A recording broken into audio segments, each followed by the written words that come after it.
everybody. I'm Larry Ridley, and this is the NFL on EA Sports.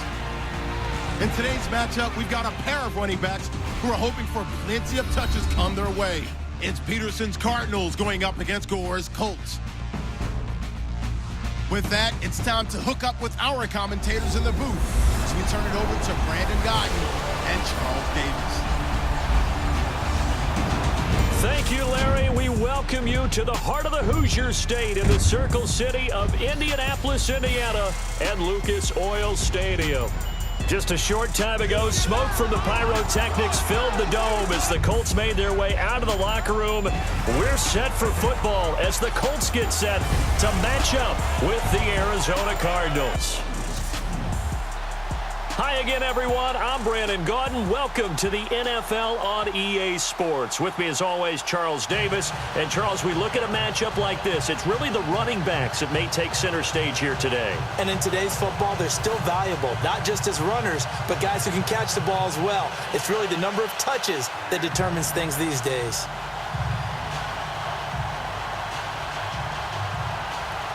Now the veteran kicker, Phil Dawson, ready to get us started. And we are underway from Indianapolis. This is taken at the 3. They'll bring it back to just about the 25, call it the 24-yard line.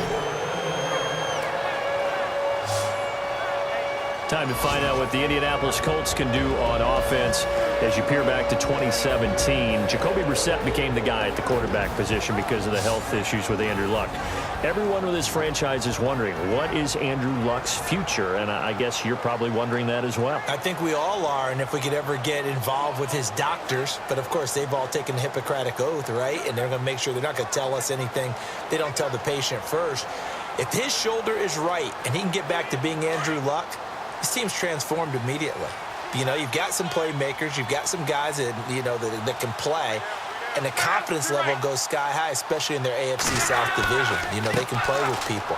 But without Andrew Luck, is Jacoby Brissett going to continue to develop where you feel like he's a true starting quarterback in the league? He got sacked 52 times last year, so obviously the offensive line needs some attention as well. Here's the offense, and if you're the defense, Charles, you really have to focus on that guy that's highlighted on the screen. You're talking about pure speed. T.Y. Hilton can get down the middle of the field and really stretch a defense.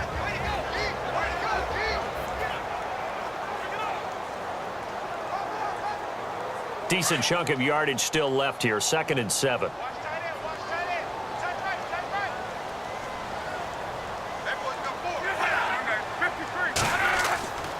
They'll stick to the ground game with Gore. Even with that broken tackle, can't go very far. Stop short of the 30. Just a 1-yard pickup there, and it's going to make it 3rd down at 6.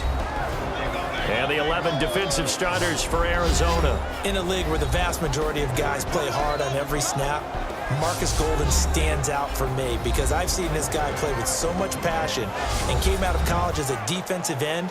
They talked about making him an outside linebacker, but they figured out his strength, putting his hand on the ground, rushing the passer with a lot of force and a lot of will. This defense looking for an early stop. This is 3rd down and 6.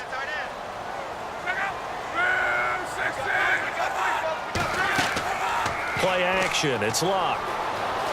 He's going to let this one go deep. And got his man complete. And he takes this one all the way across midfield into enemy territory down to the 40-yard line. As far as I'm concerned, Andrew Luck can do it all. I mean, he's an underrated runner, toughness in the pocket, strong and stout. But let's face it, the money, that comes from his arm. And smart, valedictorian of his high school class in Houston. Then he goes to Stanford. He's got it all.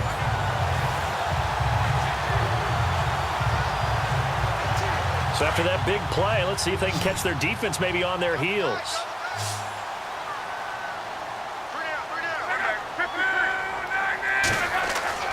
Luck on 1st down. And it pops free. The collision there jarred the ball loose and brings up 2nd down. This team is not going to make it easy for you. They're a physical group, and we just saw it there on that play.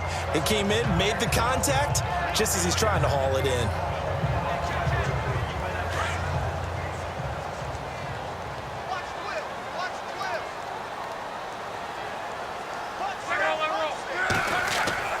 Play fake to Gore. It's Locke.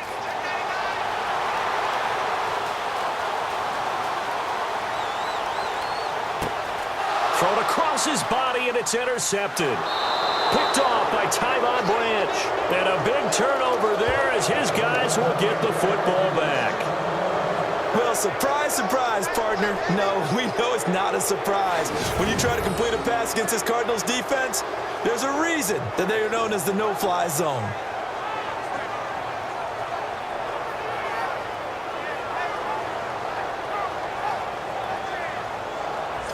Before the offense changes hands here, let's look back at the Super Bowl February 5th. What a game. I know you were there calling it offensively, though. Impressive on both sides. It certainly was, and let's face it, if you're in Minnesota, it's cold outside, but you talk about the offenses, they heated up in a big way. And how about Nick Foles? The backup quarterback turned MVP, 373 yards, 3 touchdowns, and, of course, the big one receiving on the Philly special. Quite a story. And as you and I were talking about off air, it was just a fluid game. Not a lot of penalties, just really clean play. Exactly the type of game the NFL needed for the audiences at home watching the game and, of course, people in attendance. A really well-played game. They'll run for the first time with Johnson. And he'll take this one only up to about his 13-yard line. Give him 3 on first down. It'll set up a 2nd and 7. Well, if the coaching staff's doing a good job upstairs, they'll file away what they just saw from the defense right there. They sold out to stop that running play. I'd say keep that in mind. They want to try that again. Go play action, hit them over the top.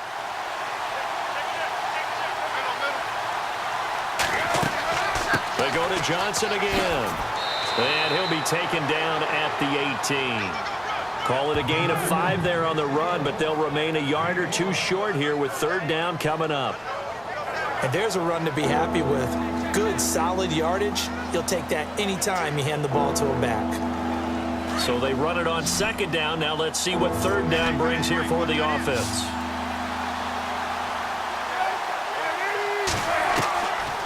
From the shotgun, it's Palmer. Caught, right side, Gresham. And they're able to bring him down at the 20. 2 yards is all they'll get on the completion. It's 4th down. I think defensively you're okay with that. You're in the first quarter. He's going to get some catches, but they rallied to him quickly. And that's what you count on, and I like what you just said. First quarter, can you do it all game long? They catch it, you tackle them, they go down on the spot. Because when you're able to do that and you don't give up big chunks of yardage after the catch, now you put the offense in a position where every series they have to work hard to pick up first downs, and you tend to stall them out when you do that. On 4th down, here's Andy Leon to kick it away. Chester Rogers deep for Indianapolis.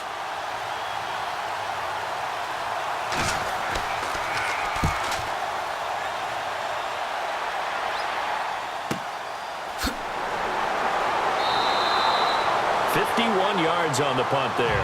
And the Colts will go on offense here, 1st and 10. CD, I want to get your thoughts on some potential free agents this offseason before we change the possession here. Now, caution, many of these guys could be re-signed, I know, but who are some of them? Kirk Cousins is one. Yeah, we're talking about difference makers. Kirk Cousins at the quarterback position. He's going to be coveted around the league by quarterback-needy teams. Case Keenum had a big year. Could he move?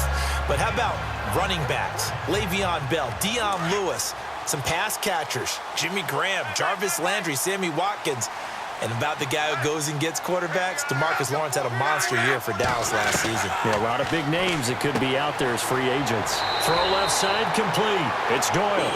And down he goes, but he takes it up to the 40. It'll be a gain of 10 to start the drive out by a few inches. That'll be a 1st down. Many different ways to create space, but on that play, he did it with that big, wide body of his. Didn't get a whole lot of yardage on the play, but it did what it was supposed to. Pick up a 1st down.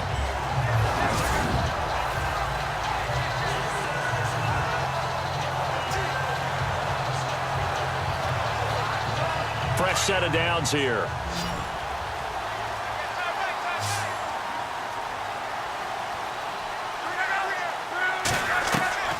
From the gun, here's Locke. It's complete here to T.Y. Hilton.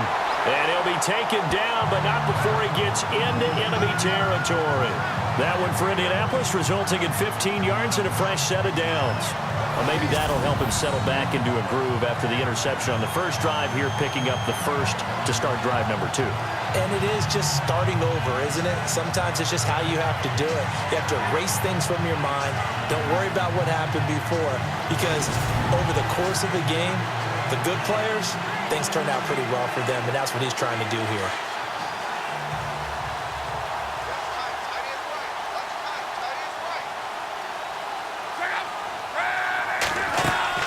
Now a play fake here on first down.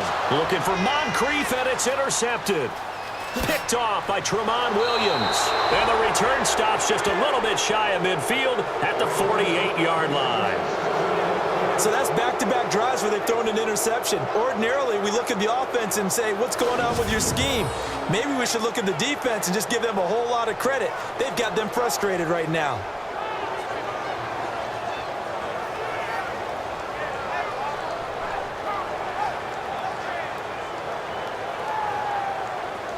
Here comes Arizona's offense back onto the field. Earlier we were talking about the quarterback position, a big decision coming up on that spot. But, you know, Cardinal fans and fantasy football owners, I guess, so disappointed when David Johnson went down in the opener with a fractured wrist, wound up missing the season. That kind of got overlooked in 2017. It certainly did, and it was the first big domino in why the Cardinals didn't really make a run at the playoffs this year, because of David Johnson's ability to run it and catch it and initiate all the offense that the Cardinals wanted to run.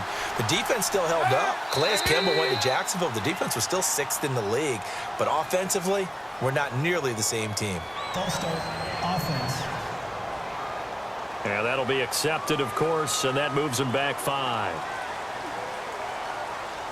Still first down.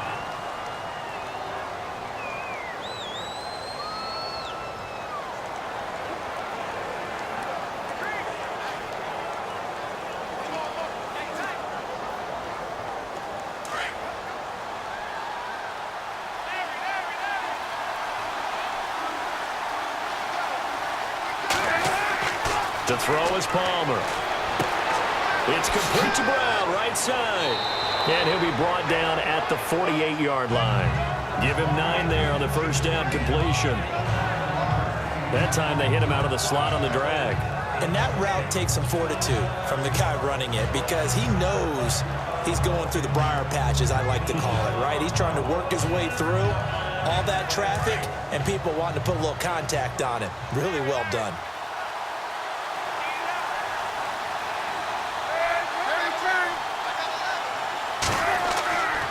On second down, Johnson. And he's going to be stopped up at about the 47-yard line.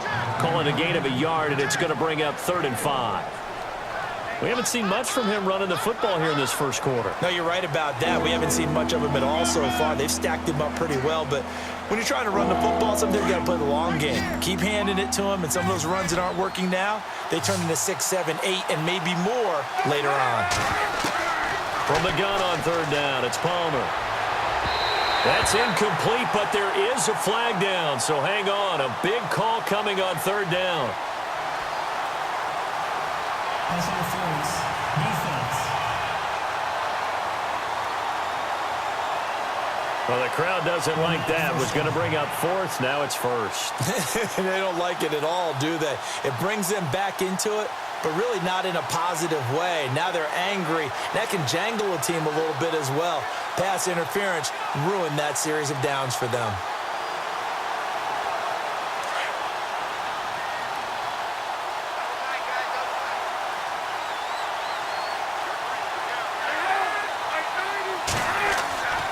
Following the penalty, it's Johnson. And he's going to fight his way forward here for a modest gain. It's a 6-yard pickup, and it gets him to 2nd and 4. He hadn't had a ton of success here so far, but you get the feeling that he might be on the verge of popping one. Yeah, even on that one, there was a little bit of a hole, but it closed there quickly at the end. 2nd down and 4.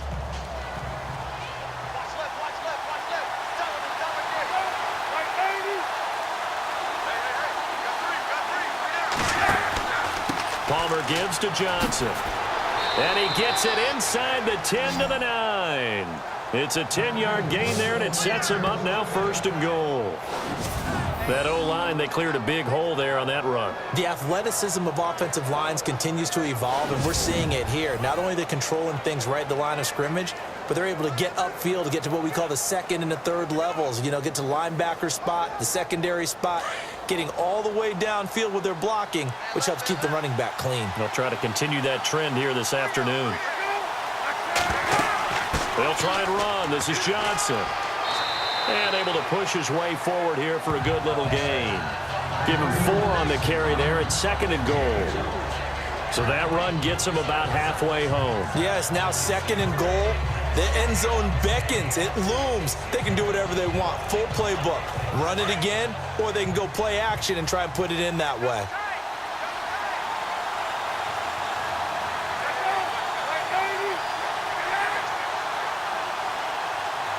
So they're on the 5-yard line here, 2nd down and goal. And he's going to fight his way forward here for a modest gain. 5 yards on the pickup, and that is going to set up 3rd and goal. 2 straight shots on the ground. Now on 3rd, do you go to the air? I think the possibility exists, and if you're doing it, you're probably going play action since you ran it twice. But I often think that 2nd down is the time you go play action and throw the ball. I say commit to the run and think about it being 4-down territory. They'll run for it with Peterson. And not only will he not get the few inches he needs, he's going to go backwards. This will be a 2-yard loss on the play. And that will bring up an interesting decision here on 4th and goal. Now, this feels like old-school football because this has turned into a good old-fashioned goal line stand. So on offense, what do you do now? Do you decide to run it or throw it if you go for it on 4th down? Now on 4th down, Bruce Arians will send out his field goal unit.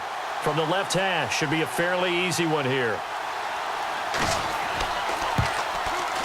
And the 42-year-old veteran's kick is up and good. And the Cardinals have the first points. It's 3-0.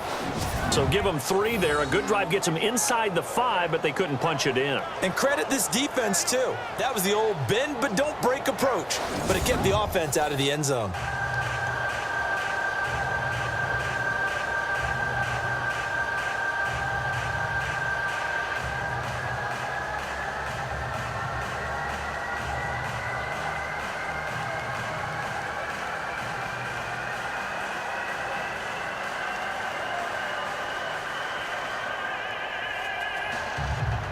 Now after the made field goal, here's Dawson back out now to send this one away on the kickoff. Fielded about a yard deep. And he'll make it across the 20 as his guys will set up shop at the 23-yard line.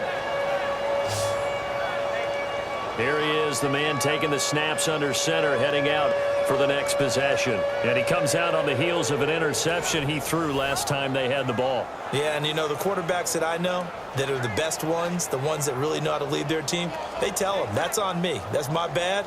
But let's go back out there and move ahead again, guys. We can get this done. One good thing for him, it did only lead to 3 points and not a touchdown after that turnover. Big thanks to the defense.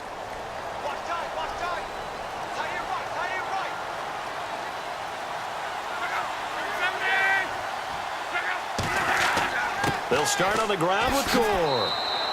Give him a couple on the carry there, 2nd and 8.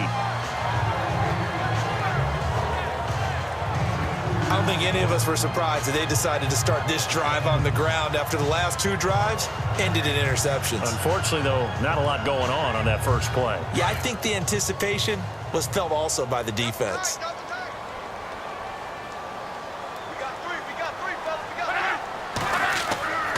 Now on 2nd down, this is Gore. And he'll be brought down here at the 28. It's a 4-yard pickup there, and it leaves him with 3rd and 5.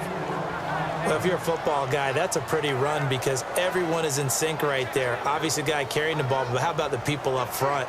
Leverage, athleticism, they created some nice space for him.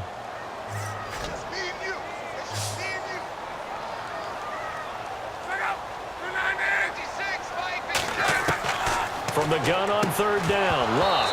And incomplete. The contact made the ball roam free and brings up 4th down. They'll put a check mark in the box where the defense coordinator was saying, how well can we stay with these receivers if we're in man coverage? Because he just did it on that one, forced the incompletion. That allowed him to get bolder with his pass rush, won't it? Absolutely. Frees up your guys elsewhere.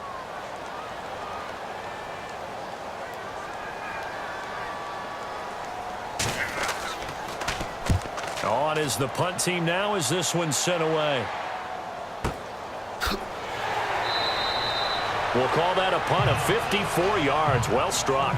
And the Cards will take over 1st and 10. I want to give a hat tip real quick, Charles, to J.J. Watt before the possession switches here. Walter Payton, NFL Man of the Year. They totaled up how much he helped raise for hurricane relief, $37 million. Incredible. Hurricane Harvey, which really hit the Houston area in a big way, and his original goal was $200,000.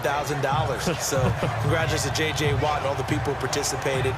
And Greg Olsen of the Panthers, Benjamin Watson of the Ravens, both tight ends, also nominated and finalists for the most prestigious award as determined by the NFL, the Walter Payton Man of the Year Award. They go play action here on 1st down. And this is caught on the left side, Jerron Brown. And the play goes for 19 yards, gives them a new set of downs. That's a matchup maybe they go back to their outer third of the field as this game continues. Yeah, I think back to my high school coach, John Ford. He used to say when we got big plays early in a game or good plays, he'd always say, foul it away, lad, foul it away, because he'd want to come back to it later in a key situation.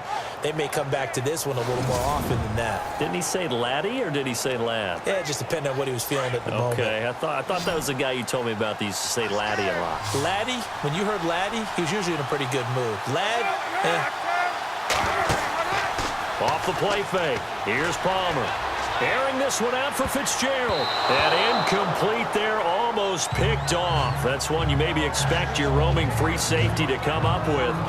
But it's 2nd down. Oh, man, that was close. The opportunity to change momentum, big play, right in his hands, unable to come down with it. A sigh of relief, no doubt, on offense that fell harmlessly to the ground.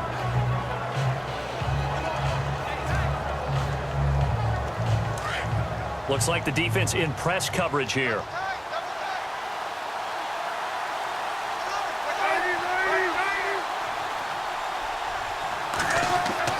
And Palmer gives to Johnson. And he'll lose yardage on the play back at the 37-yard line. He lost 2 there, and it's 3rd down. Every year I go to the combine and marvel at the speeds that linebackers are running nowadays. They run like DBs. And let's face it, they know how to finish plays too. Eyes up, head up, run right through them.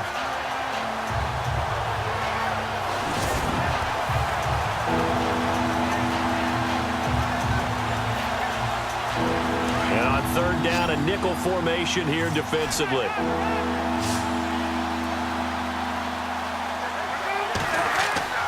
Here's Palmer. Throwing for his running back, and he's got him complete. And he'll be out of bounds up past the 45. They'll get 11, but still a little short. 4th down. Just the first quarter, but tackling going to be so important going forward. They've got to limit plays like that. And that's something when you see it happen early in the game and they don't get him on the ground, you can always tell that they were concerned about it going in. Because I can just tell you from my days, I remember being in college and worrying all off-season about our season open opponent, and they had a receiver that could shake and bake with the best of them. I tackled him on the first pass of the game, and the relief was incredible. I ended up having a pretty decent ball game. But if I had missed him, it would have been a long night.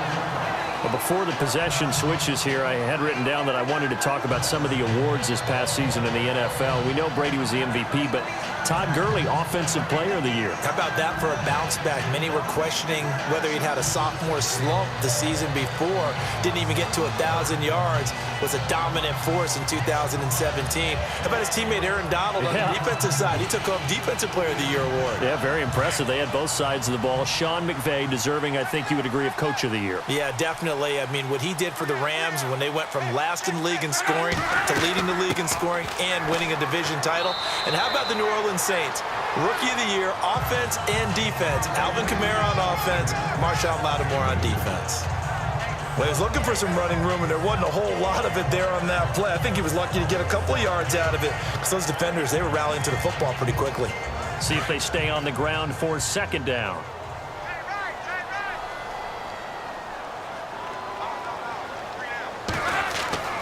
Now it's Luck. And incomplete there. A nice hit. Jars the ball free and brings up third down. You get a tight end like this, and you know he's used to dishing out punishment, but here, he's the one that has to absorb the contact, and as a result, unable to hold on to the football. An extra DB added here for the Cards on third. Blitzer play coverage.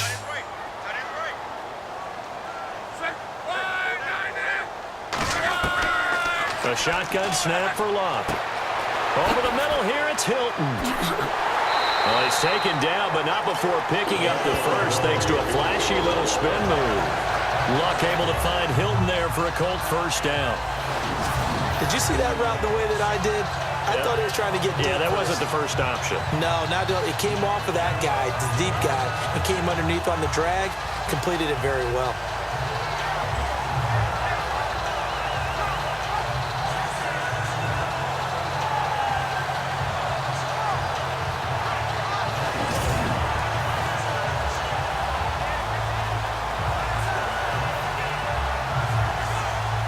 So here we go, 1st and 10 now.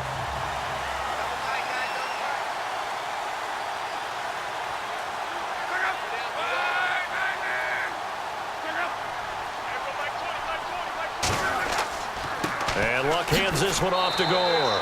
A gain of 3, second down. Well, they didn't get a whole lot out of that one, but I think you got to continue to try and run and try and keep the defense honest. You mean or also just sit back, dare you to throw it on every down? Yeah, you get your quarterback hit a lot that way, too.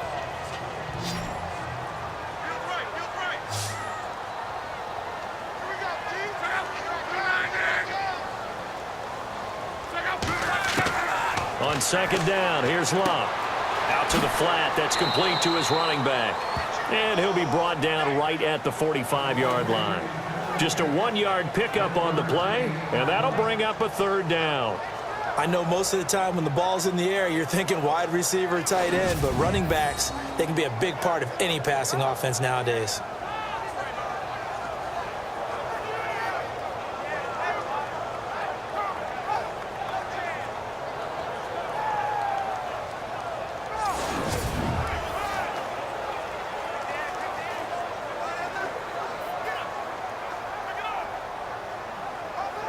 The Colts on third down. They've been okay, 2 for 3 thus far. This will be 3rd and 6. Out of the gun, Luck. Throwing the out route incomplete. That's Doyle. And he's going to get this all the way down inside the 35. They convert on third with a gain of 22. And there's another completion to the tight end. And let's face it, it is hard to overthrow a 6'6" target. It is indeed. Quarterbacks like their speed guys. They like that huge 6'6" target that they've got in him. They really do, and it reminds me of what one great tight end told me once. He had told his quarterback, just make sure you throw it up there, you know, kind of like put it up on the top shelf where the kids can't get it. So after that big gain, let's see what else the offense has up its sleeve.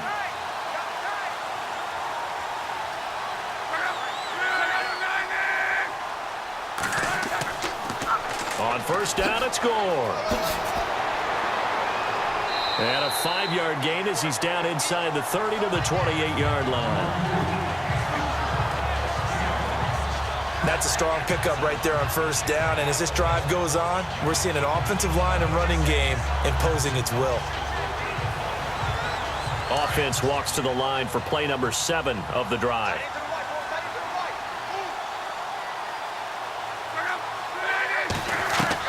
To throw on second down is Luck. And down inside the 15 he goes. Luck connecting with Moncrief for the Indianapolis first.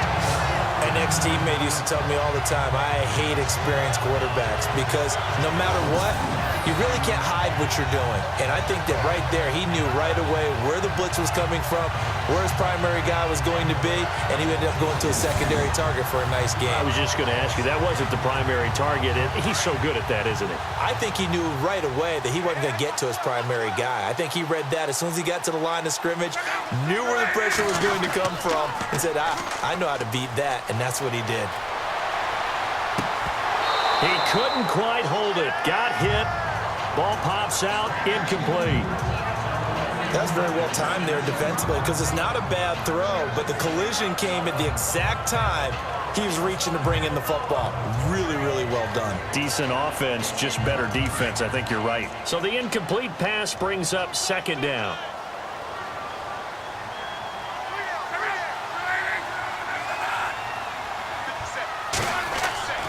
Back to the ground game here. Gore. And this play goes nowhere. Losing yardage back to the 15. It's a loss of 2, now third down. Count me as a little bit surprised by what we just saw there because this has been a pretty long drive, and normally you think that wears down a defense. In this case, looked like the offensive line let them down a little bit. They allowed the penetration and the ability to stuff them for a loss. The Colts on third down. They've been good, 3 for 4 thus far. This is third down and 12. Luck now to throw. Sideline throw, it's complete. And a nice job there of keeping the toes in bounds. Just a 5-yard pickup, and it leads to fourth down. If you're running out route, it's likely you're going to end up near the sideline. And what did we just see there? Toe tap. You got it. The benefits of practice. Toe tapping, foot dragging, picking it up, and making sure it was a catch.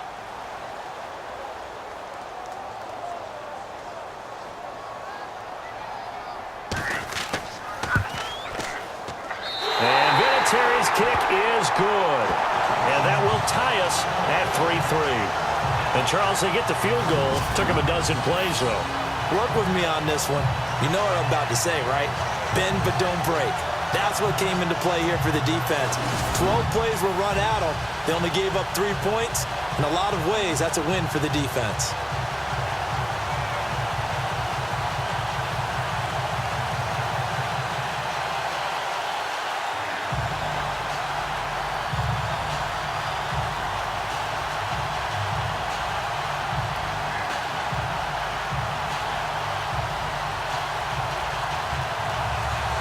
So a tie ball game here as the kick's away. This will be taken in at the 1. And he's into the clear. He's at the 30, the 20. Touchdown, Cardinals. Kerwin Williams, 99 yards. And the Cardinals are in for 6. Such an electric play, so much fun to watch, and you need all 11 guys in sync for that to be successful, don't you? Without a doubt. That's teamwork, to be able to put it all together. But that play is really probably the most exciting 10 seconds in football.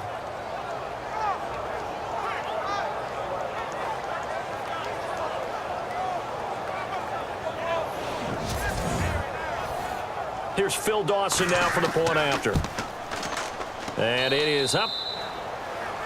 And it's good. That'll make our score 10-3 now.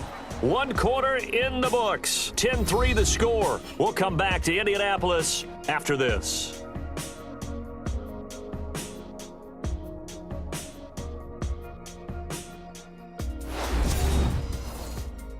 The NFL on EA Sports is fueled by Gatorade, the sports fuel company. Ready to go now in the second quarter. Brandon Gaudin, Charles Davis. It's the Cardinals in possession of the football, as we'll see one following the score on the final play before break.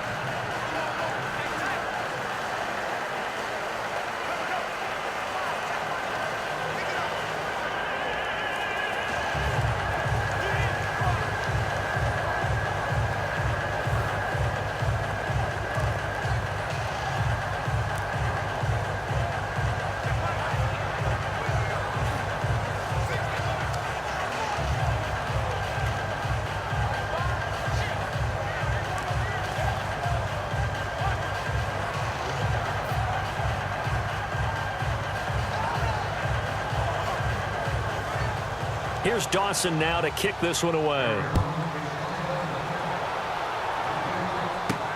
This is taken at his 4. And it's a pretty good return here as he'll get it up to the 29-yard line. Frank Gore and company trotting back out there as they get set to go again on offense. He's had a good chunk of carries. Problem is for very little success. I don't want to put it all on his shoulders, but that's a big reason they're losing right now. Have to be very careful that he doesn't start pointing fingers. Offensive line obviously trying. The defense is doing a nice job against him today. When it's all said and done, it's all about the guy in the mirror. He has to get it done better going forward. See if he can look and do some soul searching now.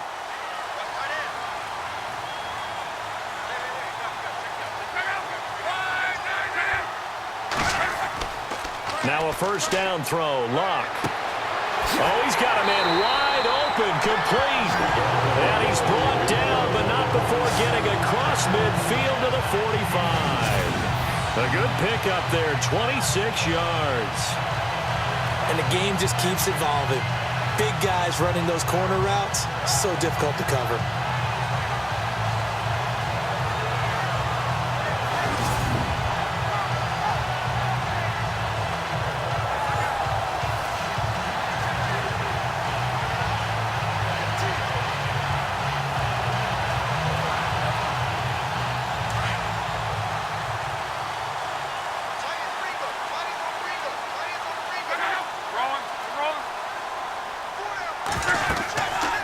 They'll run it now out of the gun. He takes this for about 6 down inside the 40. Let's talk a little football 101 here, because one of the keys to advancing the ball downfield, success on first down. Huge difference, as we know, between 2nd and 4 and 2nd and 8 and 9.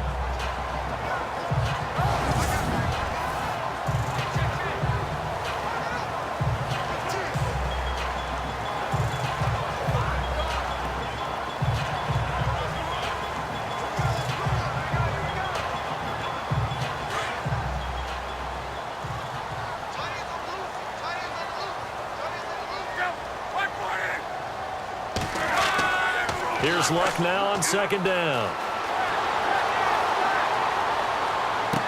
And just shedding him off there. They'll tussle for it, and this is going to be caught.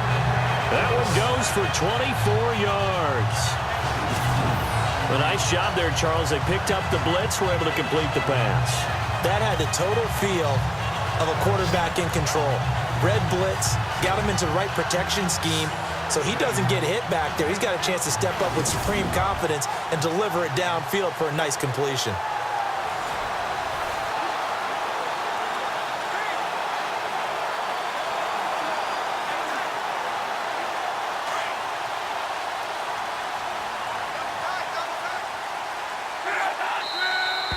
Now we've got whistles and a flag. Looked like one of the Colts linemen might have jumped. False start, offense. They expect this from the visiting team when playing indoors, but not the home team. They're supposed to get all the advantages, right? The home crowd's supposed to help them. They forgot where they were, perhaps.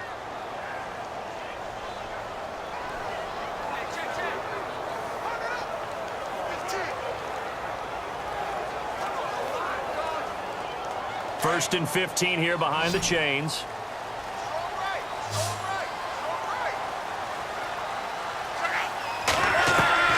Throwing is Luck. Man open right side. It's Rodgers. And he is out of bounds. Looks like right at the 15. 5 yards on the catch there. Brings up 2nd down. And when you're playing a quarterback with some experience and some moxie, you enter the danger zone when you decide to blitz him, because if he's able to diagnose as he did on that play, he can hurt you downfield. He reads defenses so well, doesn't he? He really does, and the best part about that play for him, I don't think that was his primary target. I don't think so either. I think he had the read, figured out where the blitz was coming from, and went to a secondary target for a really nice gain. This will be caught just inside the 10. And he's able to work it here to the 8-yard line. 6 yards is the pickup, and that'll lead to a 3rd down.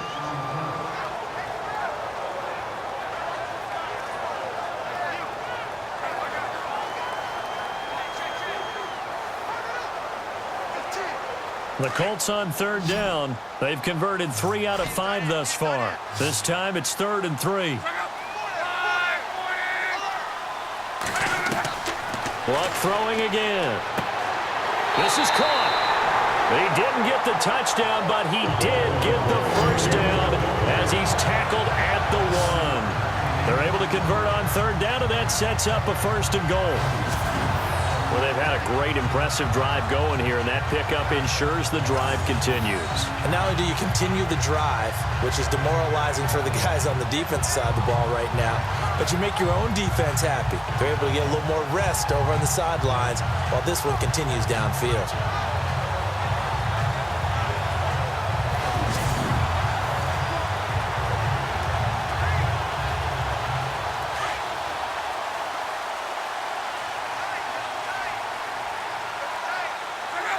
And, Charles, this infraction is going to be against the offense. False start. Sometimes you have to get up to the line of scrimmage, make sure your team is set before you begin your cadence.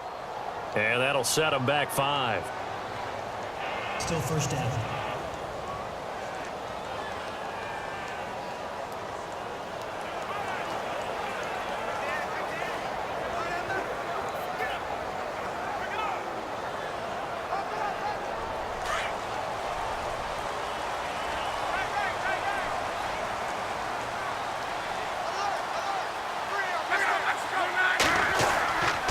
Now a carry from back. And he will fight his way into the end zone for a touchdown. A great effort there. A 6-yard touchdown run. And the Colts are an extra point away from tying up this football game. And as many coaches' meetings as we sit in, we hear the word finish all the time, don't we? And on that play, the back actually finished getting into the end zone, breaking the last tackle. Tried to wrap up, tried to use the proper technique, just wasn't able to get it done. Now Adam Vinatieri for the point after. And he'll put it through, and that evens us up at 10 apiece. So that a 7-play, 80-yard drive. And it's capped off by a touchdown run of 6 yards.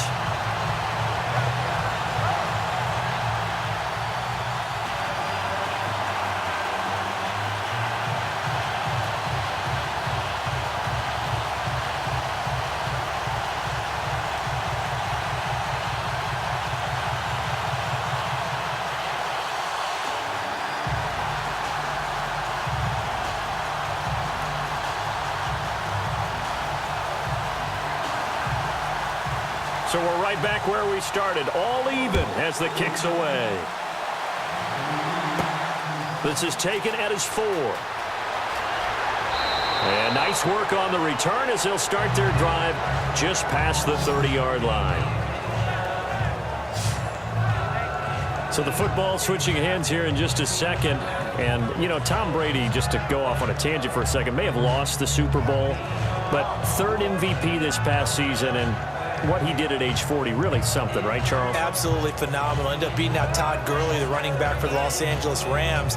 But he would have traded it for a Super Bowl win, don't you think? How about this? The last 9 NFL MVPs to play in the Super Bowl that same season, 0-9. Yeah. You go all the way back to Kurt Warner in, what, 1999, where he won the double? We were going over that stat earlier. That is hard to believe. But he would have been the MVP had the Patriots pulled that one out. Yeah, he still has 5 rings, though. 5 Super Bowl titles for Brady. And he'll get this only up to about the 35. 3 yards on the pickup there, and it'll be 2nd down. Not much happening there on 1st down. I thought there might have been a hole for a split second. Yeah, but it dried up pretty quickly, didn't it? Closed fast.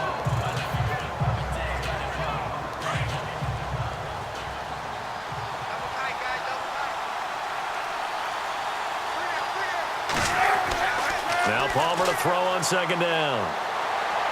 And this one taken in on the right sideline, but not in the field of play. They say it's incomplete. The throw led him a little too far. It brings up 3rd down. Let's face it, perfection is something we all chase, whether it's playing this game or whatever we do. Hard to attain, but that's what they were searching for as that pass goes incomplete.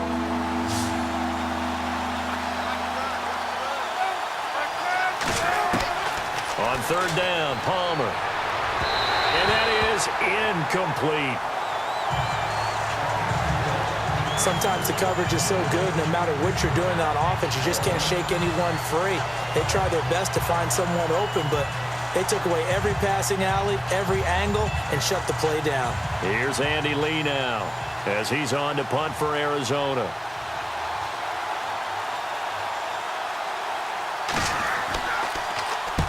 He's been a busy man here in this first half as he gets it away. And did they keep it in? They did. They kept it in. It's down close to the goal line at the 1-yard line.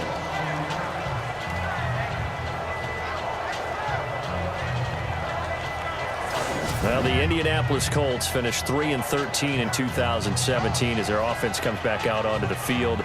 Yeah, you mentioned earlier the offensive line maybe needing some help. Look at all the times that Jacoby Brissett was sacked. I think he said it 52 times. They need maybe some more assistance, though, than just the O-line. Yeah, I would agree with that. The defense was 30th overall. So you got to find some guys who can stop a few people as well. And one GM in the league has told me consistently over time, Davis, it's always going to be a big man's game. They need some big people to fill those roles and start to help this team out. Oh, and he's not going to make it out of the end zone. The push too strong, and that'll be a safety. So troubles here offensively. I tell you, the noise in this dome, that has got to make it harder for these guys to hear. Sometimes I find myself shouting up here. But you're right. If you can't communicate well or get off the snap count properly, it can cause big problems, and this qualifies as a big problem.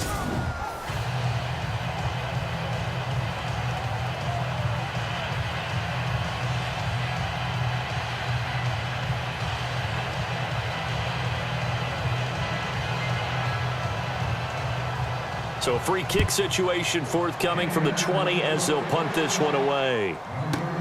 And some room to roam now.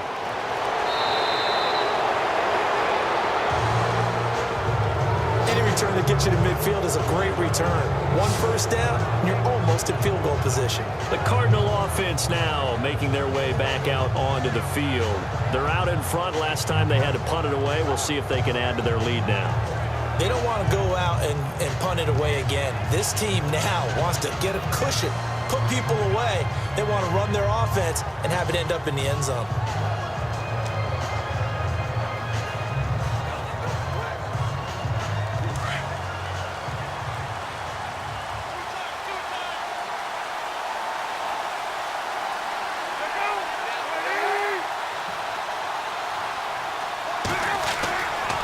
First down, it's Palmer. He gets it into the hands of Larry Fitzgerald. And he'll get it down to the 47 here. 10 yards on the pickup there, and it'll be second down. Anytime you call man coverage against Larry Fitzgerald, you're really holding your breath as a defensive guy, because his ability to run such precise routes and use that big frame that he has, that body against you, it's going to be very difficult to break passes up against him. Yeah, when you make 9 Pro Bowls in your first 12 years, you might want to give him a little bit more coverage than that. Yeah, it's not just athletic ability. He's a thinking man's receiver as well. And Gresham has it left side. And he's going to get this inside the 30. They call it a gain of 19, and it moves the chains. There are so many things to watch for when you play defense. And reading your keys, you always hear about that, and having your eyes in the right place. Sometimes your eyes can fool you. How about that play action there? And it sprang the big guy, didn't it? Able to dump it over the top to him.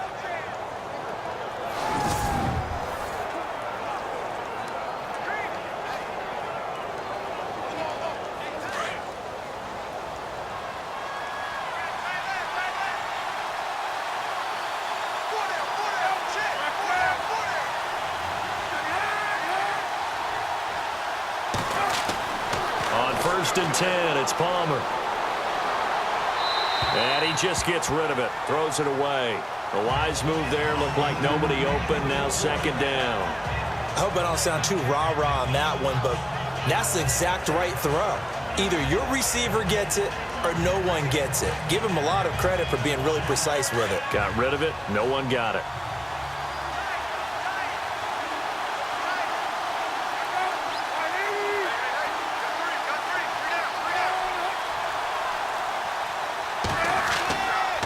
Now a handoff, Johnson. And he'll get this one down to about the 27.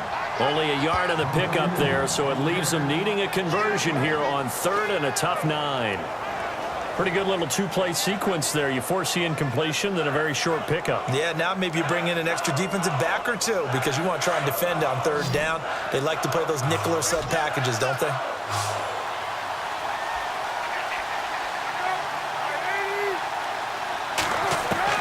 On 3rd down, Palmer.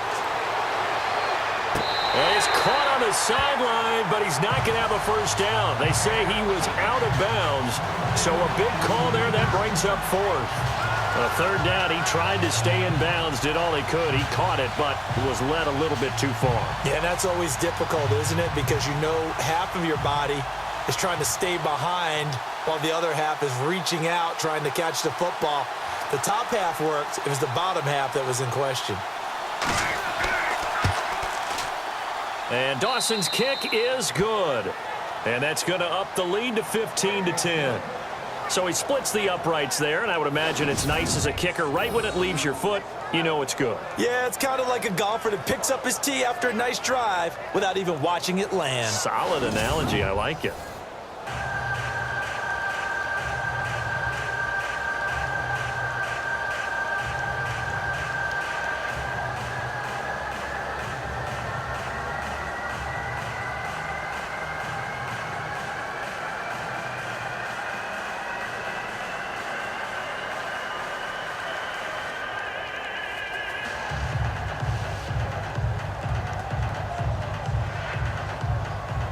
Now after the made field goal, here's Dawson back out now to send this one away on the kickoff.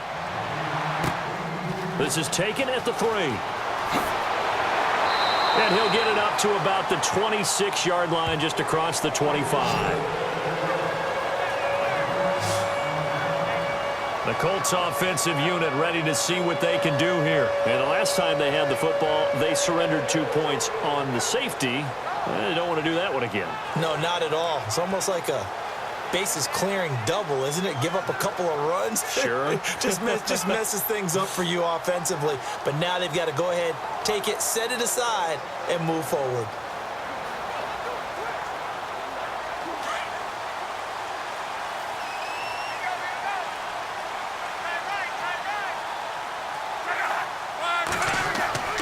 They'll try and start the drive here with Gore. And he will not only not get the yard he needed, he goes the wrong direction.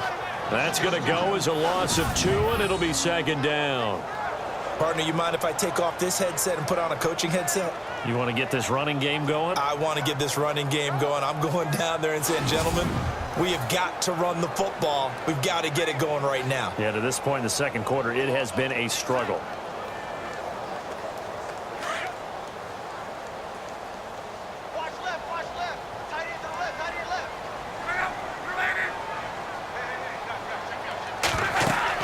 Again, they run. Again, it's Gore. And he'll fight forward to about the 27-yard line. It's a gain of maybe 3, but it's going to leave him with still about 8 or 9 to go on 3rd down. I do know from experience that when you slow down someone's running game, you're now doing the dictating on defense. And guess what? Now you're getting ready to tee off on their quarterback because they have to throw it all the time. But you still have to be alert for the draws and other plays of that nature to make sure you don't get hurt. The Colts on 3rd down. They've converted 4 times out of 6. Not bad. This is 3rd and 9.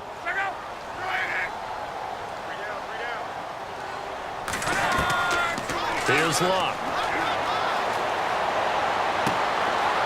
It's a short one here, complete to his tight end. They do get 9, but it leads to 4th down. A short game that doesn't get them the first down brings up a 4th down situation. Really nice job defensively. They knew where the sticks were. They got the stop before it.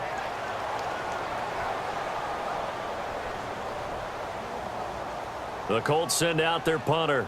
On for his second punt. He'd take a repeat of his first.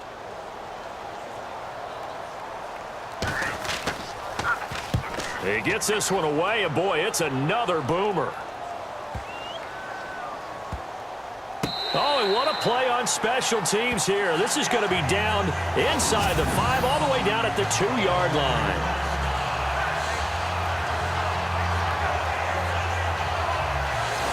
So out now come the Cardinals. And they split the uprights last time for 3. They've got the lead. They're not going to play this conservative. They're not hoping for another field goal. They're hoping for a touchdown. I'm with you on that one. I like where your head is. I like the way you're thinking because you're exactly right. Trying to sit on a lead and play that way, that doesn't work too well for most teams. Run your offense. Run what you do best. Exactly. Put it all the way down and try to increase your lead in a big way. And the best way to do it, touchdowns.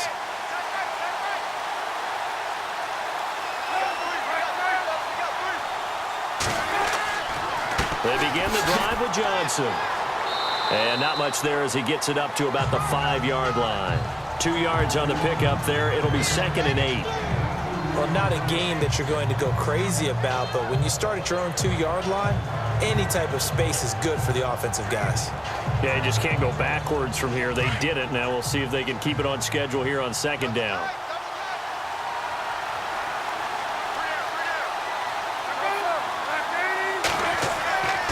Again, it's Johnson. And a short gain here as he gets it up only to about the 6. He'll pick up only a yard there, and it'll leave him with a 3rd and 7. Back-to-back runs, I'd say that encompassed maximum effort for minimal gain. Minimal yardage, and now they're going to need something more than minimal on this play coming up. The Cardinals on 3rd down. A pretty woeful 0 for 5 thus far. This is 3rd and 7. From the shotgun, it's Palmer. And this is going to be incomplete. Well, the fans should be applauding this defense right now. It's an excellent job. They force a 3 and out, and they should be able to set up their guys with great field position, probably near midfield or better. Here's Andy Lee now, as he'll punt it away for the 4th time today.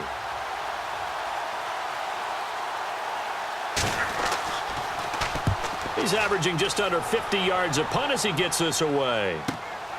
Taken at the 37. So possession goes over here on the punt. And possession will switch hands, 1st and 10. Here comes the Indianapolis offense now as they get set to take over.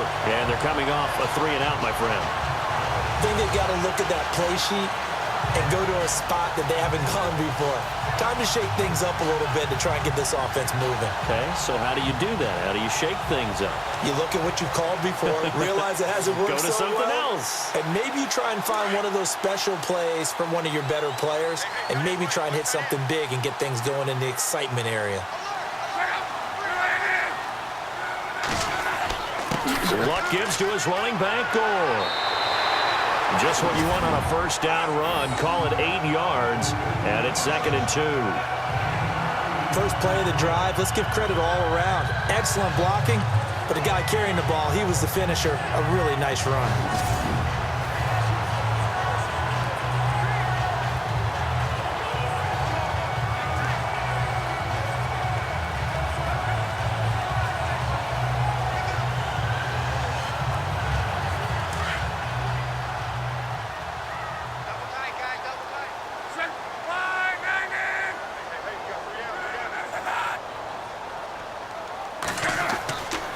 Another carry now for Gore. And he'll be taken down at the 44-yard line. It's an 8-yard pickup and leads to a new set of downs. Exactly what they needed right there, because they needed to use the ground game to take some pressure off, because the quarterback's been struggling a little bit.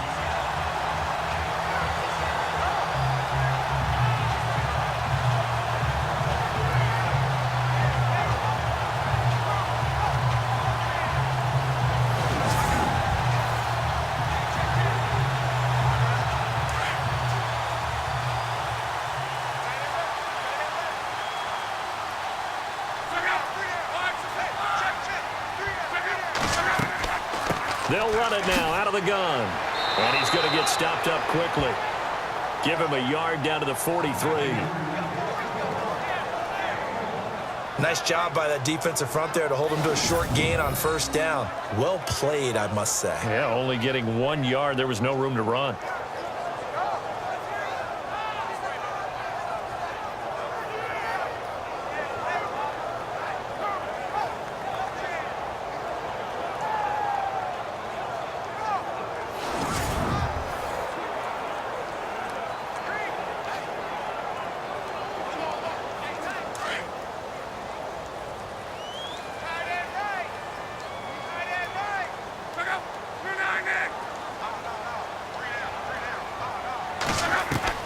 They'll try the air now with Locke. Looking left side, and he's got a man. It's Doyle. And he'll go down here at the 35-yard line. 8 yards on the completion, but now they face third down. Let's not quibble about the gain there on second down. That was a positive play because that was a take-what-you-can-get situation. Got out to the tight end. Now it gives them a much better opportunity to convert on third down. The Colts on third down. They've hit 4 of 7. They're up against a 3rd and 1 situation.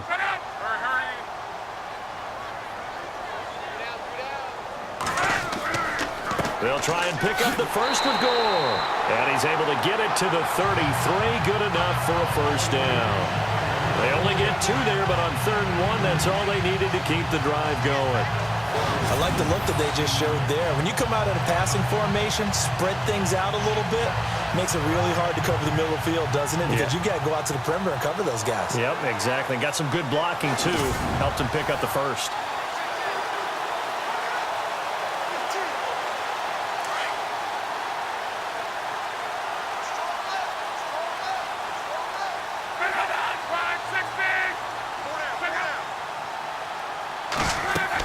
Gore again here on first down. And he will cross the 30 down to the 29-yard line. Give him 3 on first down.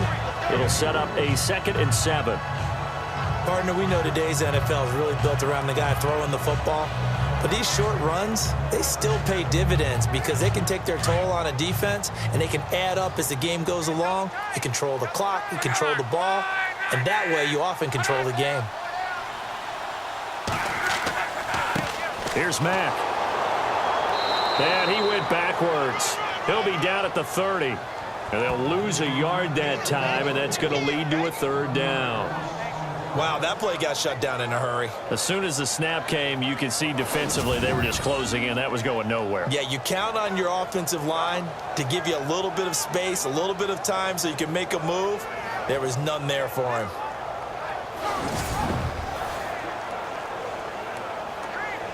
Under 4 to play now. Clock running. 3rd down.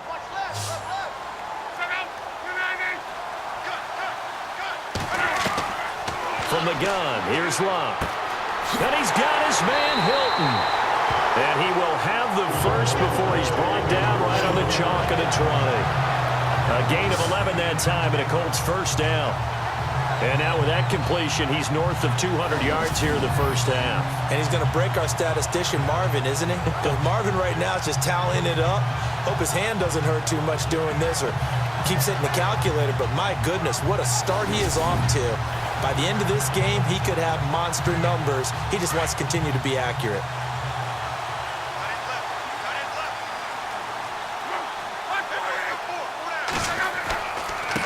They'll run with Mack, and he will lose yardage here back at the 23-yard line.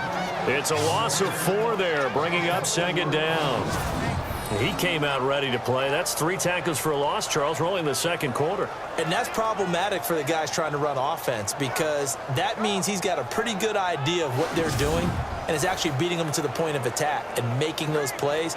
Might have to think about some misdirection or something to try and get him away from the ball.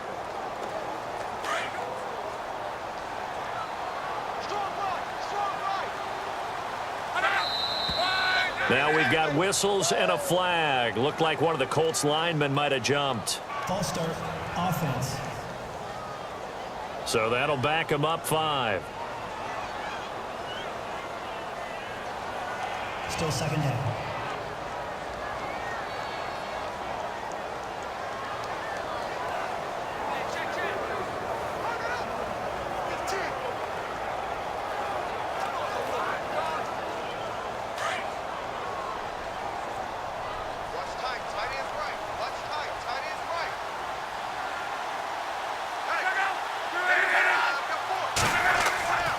Staying on the ground with Mack. No gain on the play this time, and it'll be a 3rd and long situation coming up. Well, that was better than the first go-around when he lost yardage, but still nothing there, and that sets up a 3rd and long. Tough spot here. Put it mildly. Sometimes I wonder if some of that old-school football should come back into play. You know what I would think here? Quick kick. Try and change field position, help out your team. 3rd and long. It's Locke. And he'll avoid the tackle there with a slide. Give him 3 on the play, and it'll be 4th down.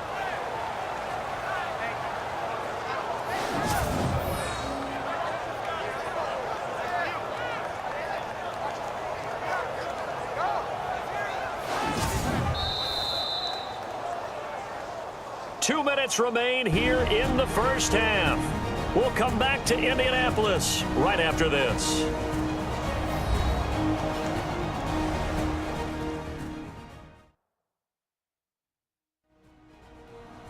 Coming up at halftime, remember, we'll get you out to Larry Ridley in Orlando for highlights and analysis of this first half. That is, of course, unless you decide to skip him. And for the record, we do not encourage that.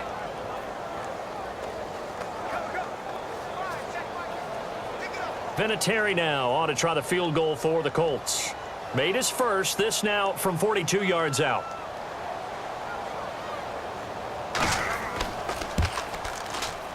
And Vinatieri's kick is good. And the lead is cut to 2 now. It's 15-13. How about the run out of Vinatieri? Had 2015, 25 straight to close it out. 2016, 19 more to set the all-time record of 44 straight field goals. He's been doing it for a long time. Could he be a first ballot Hall of Famer? Well, let me ask you, do you think so? It would tell me that the game has evolved the way people think, and I think he deserves it.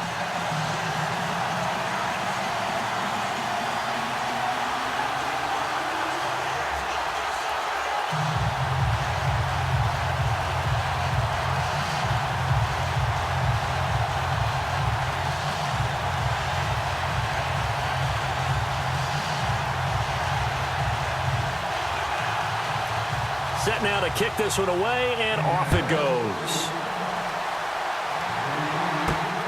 This will be taken in at the 1. Now a hit and a loose football.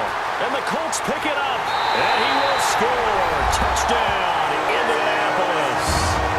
A big play there. Taking it in. And the Colts are going to jump back in front. So problems here on special teams, and it results in the scoop and the score. They talk all the time on special teams about keeping your head on a swivel, trying to see the whole field. Hard to do when things are going that fast, bodies all over the place. You're just trying to find the right guy to align yourself with. On that play, wow.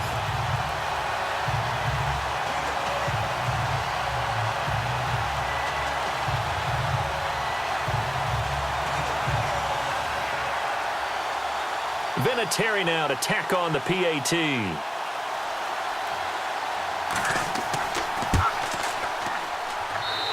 the lead is up to 5.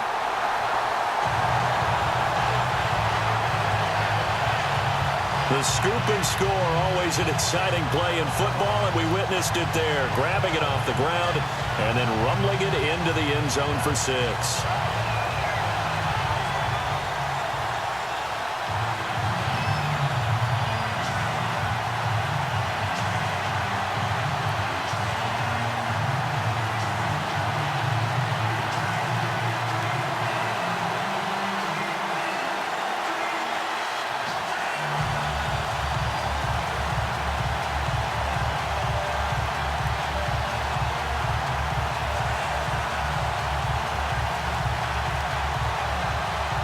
And you can bet they're preaching 2 hands on the ball here as the kick's away following that fumble return. This is taken at the 3. And he'll take it up past the 25 to the 26-yard line. And the Cardinals getting set to trot out there now. These guys had to punt their last possession, and that's become too familiar of a refrain. Too many of these drives just wound up going nowhere. Well, you know how in baseball, when the pitcher gets a base hit and he's on base, they bring his jacket out to him to keep him warm? A lot of times the punter goes to the sideline, puts on sweatpants or a wrap over his leg to keep it warm. He might need a massage from the trainer right now from all the work he's getting.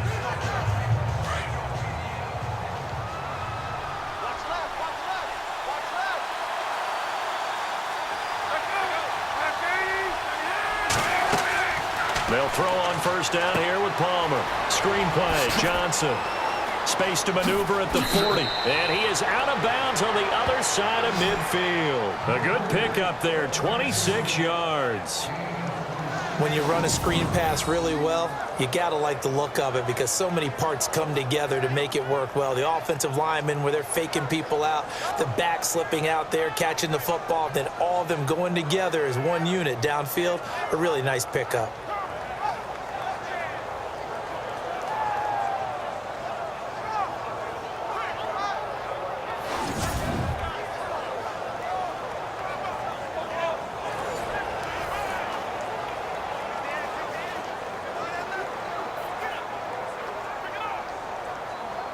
The offense lining up 1st and 10.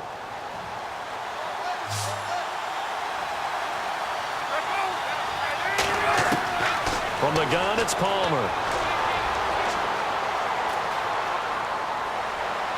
His throw incomplete. That one was intended for John Brown, and that'll bring up 2nd down.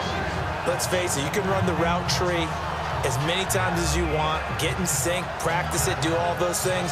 But once you get to game speed, it doesn't always time up quite that well. That one goes incomplete. Unable to connect on the 1st down pass play. Now it's 2nd down. To throw again. Palmer. And that's incomplete. The tight end, Jermaine Gresham, the intended receiver. And it's 3rd down. Feels like they're getting caught in between here because they did incompletions on 1st and 2nd down. Now you got to worry a little bit about the clock because you prefer not to give them another shot here in the 1st half. But if you don't pick up the 1st down, guess what? You're likely going to have to. So now 3rd and 10. A big play to start the drive, but nothing since. To throw again, it's Palmer. Caught right side, Gresham. And he'll go down shy of the 40 at the 41. The completion good for only 6, and that'll bring up 4th.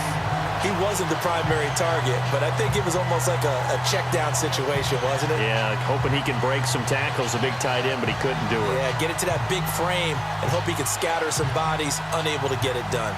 Here's Andy Lee now. He's been terrific so far.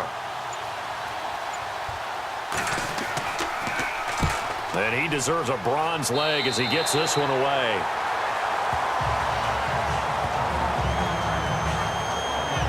Getting set to go again as we look at the back, heading onto the field again. It's a 2nd quarter. His team has the lead, but I think he's hoping for a little bit more production out of himself. And we often talk about preaching patience to a runner when things are a little bumpy in the early going, but we have to do the same thing with the offensive line. They can't wait to halftime to make the adjustments. They have to do it from series to series. So those surface tablets come into play. Check out what the defense is doing and see if they can find a better way to run it. So they search for that patience here now.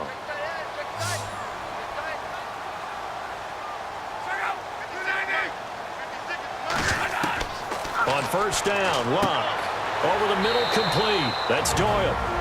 And before this 2nd down play, we'll get a whistle, a signal, and a timeout, as the clock will stop with 37 seconds to play in this 1st half.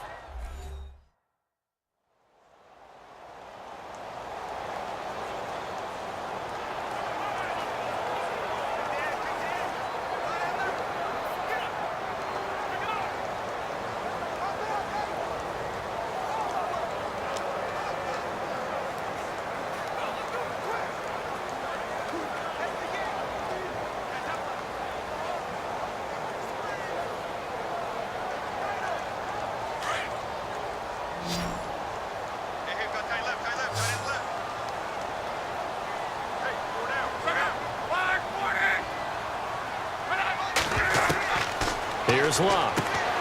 And he's got his favorite target yet again. It's complete. And now before this 1st down play, we're going to get a timeout here, as the clock will stop with 33 seconds to go in the 1st half.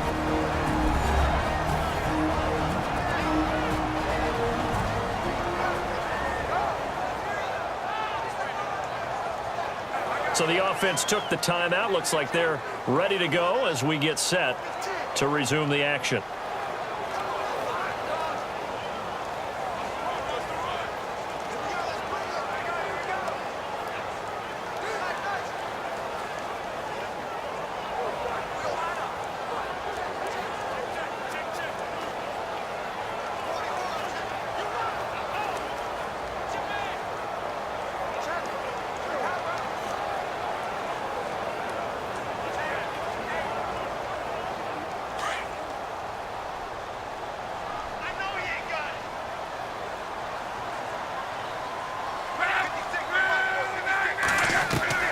On first down, it's Love.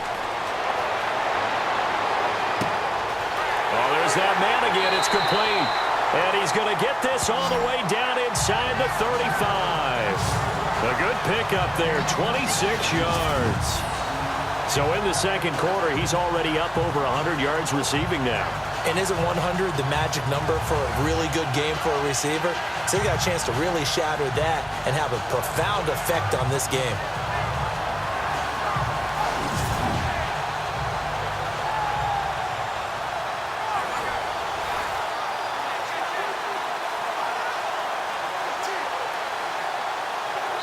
Now a timeout signaled for, and they'll get it with 10 seconds to go before halftime.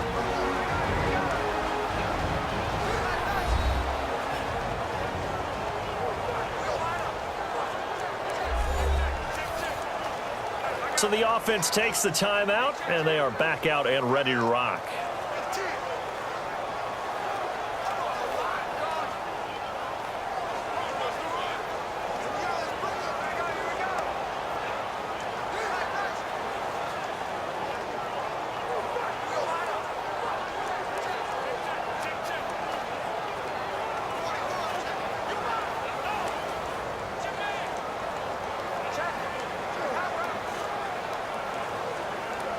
So even though it's first down, here's the field goal unit on now to try to get 3 before halftime.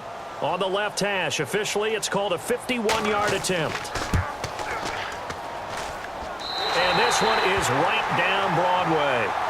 And that'll push the lead up to 8. A little bit of a lower trajectory there on the deep kick, and it worked. Had to do it because he had to drive it out low because of the length of the kick. Able to do that, got it above the defense and over the post.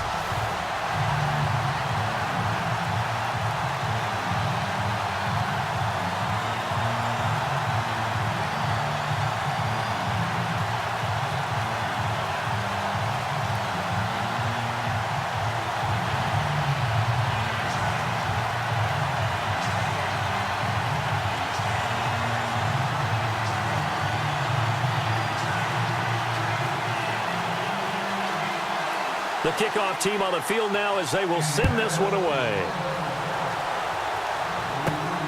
This is taken at his 4.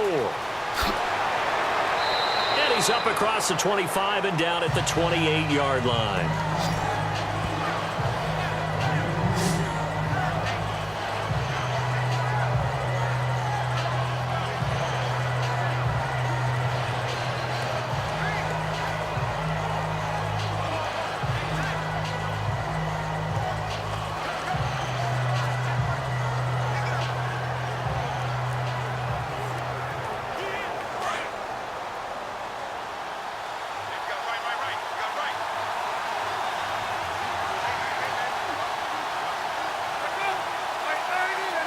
And with time running short here, they'll simply take a knee, and that should do it for half number 1. So we hit halftime here in Indianapolis with the Colts on top as we send you down to our EA Sports studios in Orlando, where we find our man Larry Ridley with our halftime report. All right, Brandon, back to you guys in a minute. But first, it's indeed time for our EA Sports halftime report. The Colts are happy to be sitting in the locker room with a lead. The Cardinals didn't play their best, and they'll need to be at their best now to come back. All right, let's get straight to it. Here's some highlights from the first half. Colts opening the game on offense. Here the pass is completed into coverage, and he'll end up at the 40-yard line before being tackled.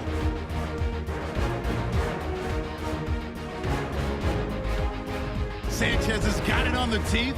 The kickoff starts out at the 50, and he's gone as he sprints to the end zone as they take the lead 7-3.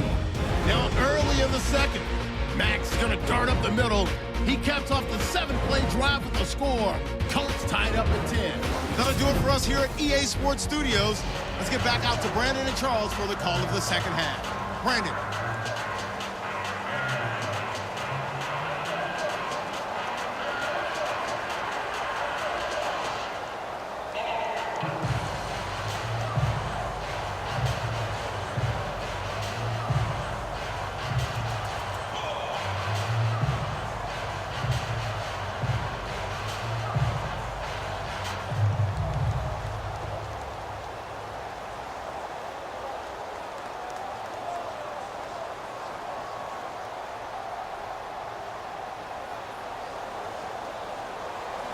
So both teams have their marching orders, and we'll get going again here in quarter number 3. This fielded at the 2. And nice work on the return as they'll start their drive just past the 30-yard line. So here's the Cardinals offense now as they get set to start this third quarter. They're close game, but they're going to need to do a little bit better probably here in half 2, no? I would agree with that totally. I would guess it in the locker room. They talked about cleaning up some of the errors, but overall, I think they wanted to be positive with them. Guys, we're right there. Just not playing as well as we need to. Let's pick it up, and we still have a chance to win this game. Yeah, they do. We'll see if they can pick it up. Looking to jam the receivers at the line here. Press coverage look defensively.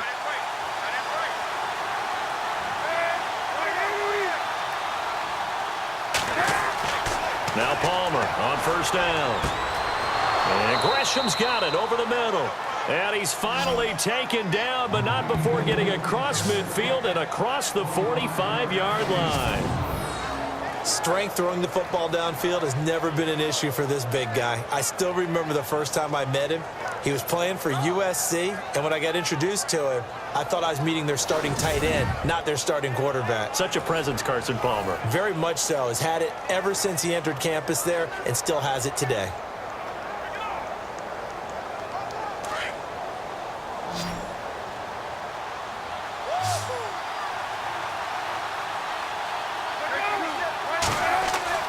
Throwing now, Palmer on first down. Fitzgerald bringing it in over the middle. A gain of 6 there on first. He decided to run a hitch route. It really helps to have a guy who can turn it loose. And, boy, he rifled one in there on that one. Not much run after catch, but it worked really well. So the offense readies for a 2nd and 4.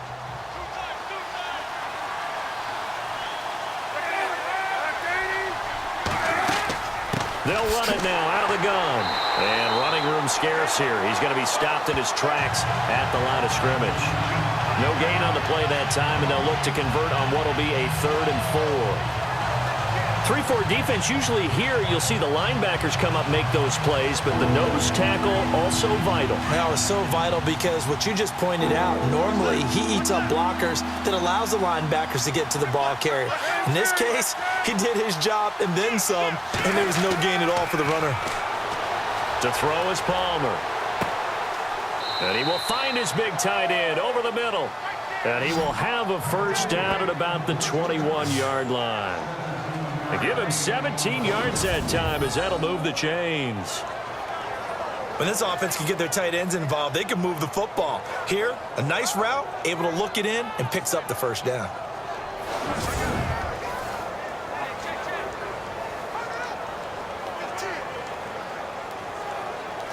So the offense has it 1st and 10.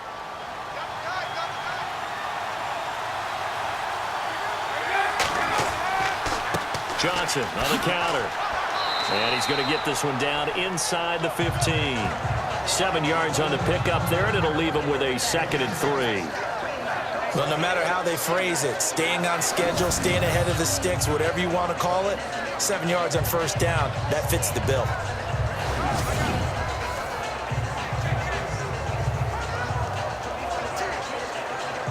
Three yards to go here on 2nd down.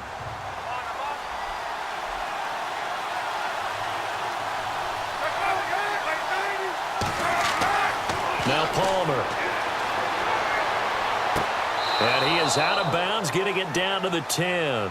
4 yards on the play, and that leads to the 1st and goal. Was that a receiver? Yeah, actually it was. It was a running back who was a receiver on the play.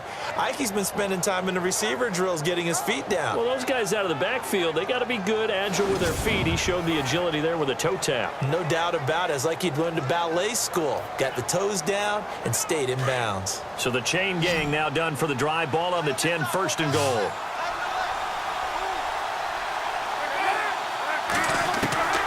Out of the gun, Palmer. Trying for Brown, and it's intercepted. Picked off down at the 2. And a big turnover there as his guys will get the football back. First possession of the 3rd quarter, an interception. interception, so maybe a second-half tone setter. Indeed, and not the tone they wanted to set. That's the equivalent of running out the wrong door and running into your pool instead of running out onto the field. A real dud for that one. Has that happened to you before? No, but I've heard stories about teams actually doing that back in the good old days. Now we take a glance at the offense as they work their way back out for their first possession of the second half. And fortunate to get points on the board last time. They had to hit a really long field goal to do so. The kickers in today's game are so good and so skilled and hit from distances that we almost start to take them for granted. And we can't do that. That's a long field goal that they got 3 points out of. They've got to feel good about that, and they better make sure they love him up because he's helped them out. Yeah, now we'll see if that offense can put 6 on the board here. We'll see. And he'll get him a little bit of breathing room across the 5 to the 6-yard line. And give him 4 yards there. It'll be 2nd and 6. And while they hope to continue this drive, it's really already mission accomplished. They've given enough space now that they have to pump the ball. They've done so with that first run. 2nd down following the run.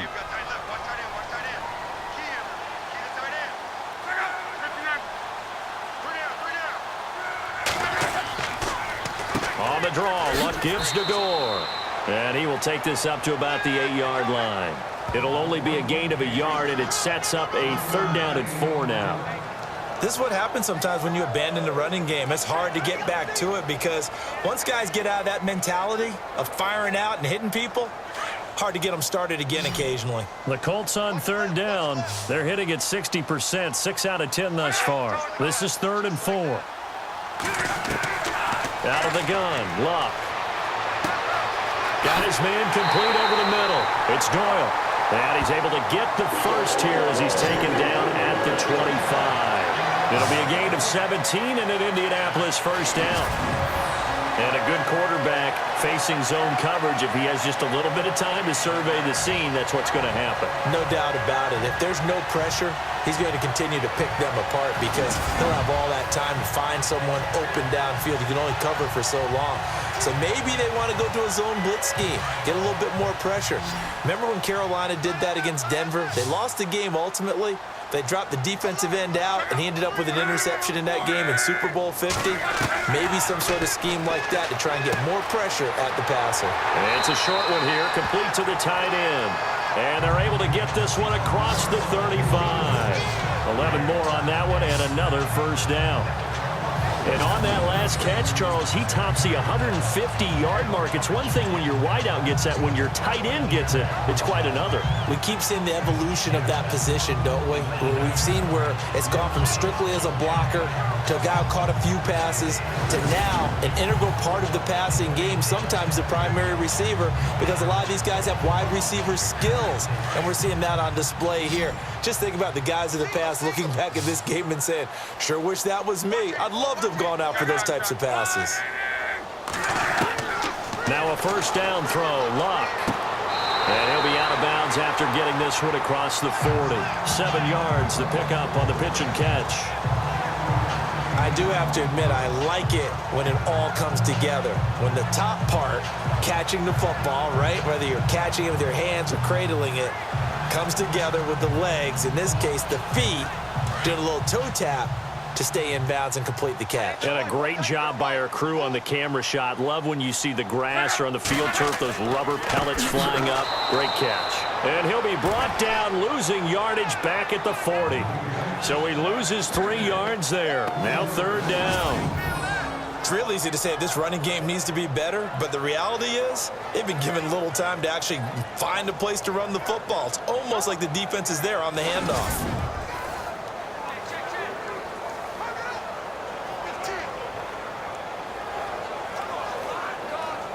The Colts on 3rd down. Now they've converted 7 times and could use another right now. This will be 3rd and 6. Throwing is Luck. And a big loss here as he's taken down. Corey Peters able to drop him for a loss of 12, and it'll be 4th down.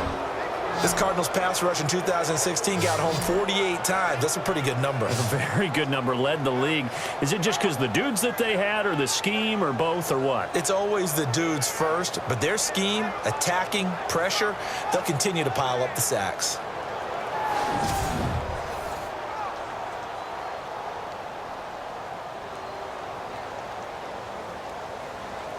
The Colts send out their punter as he's on here to punt it away.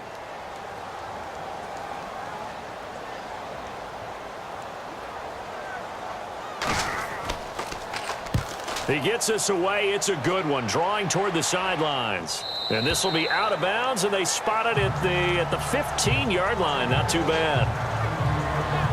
The Cardinal offense here ready to take over. And there are parts of their last drive they'd like to emulate. And, of course, they'd like to forget the inning, the interception. But they did put together, Charles, a nice sustained drive to get him down the field. Yeah, and unfortunately for them, the only thing that matters is part two, right? Because once they threw the interception and finished off the drive, that does them no good to go back and say, well, you know, we had a good one going. Finish things off. That's the only way you can get it done.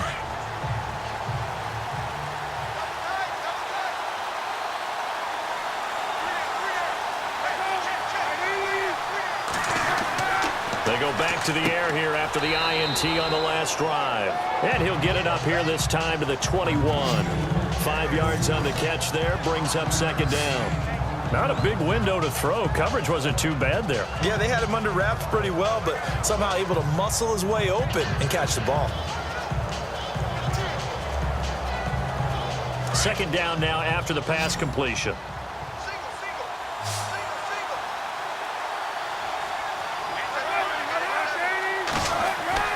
Now Palmer.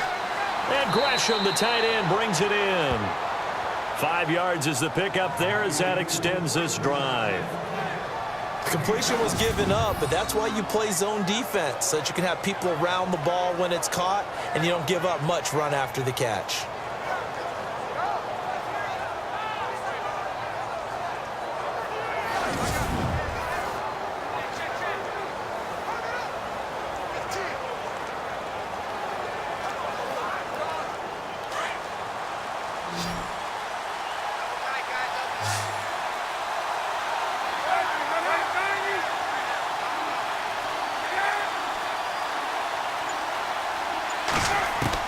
On first down, it's Palmer. This one complete to Gresham. And he gets this one just shy of the 40. They'll mark him down at the 39. That one goes for 13 yards, and it moves the sticks. They gave up the completion there, but this is what zone defenses count on.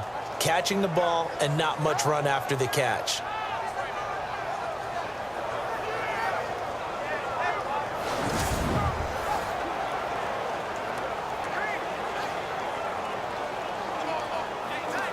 First down and 10 now for the offensive group.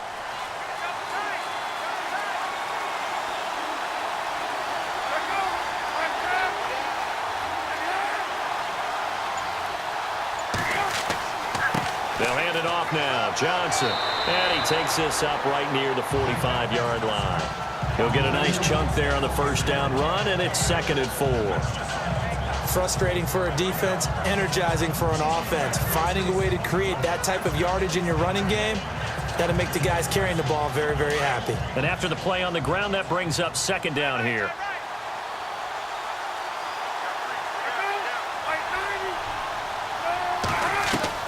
From the gun, Palmer.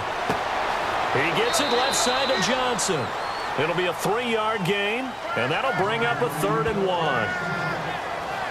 Well, this is how you shake the thoughts of that interception on the last drive. You come out and start this one 4 for 4. And watching him throw it around with that type of confidence reminds me of a guy I played with way back when who told me, I don't care if I throw 10 interceptions in a row. I'm going to stay confident, keep flinging it. I just figured there's something wrong with the football.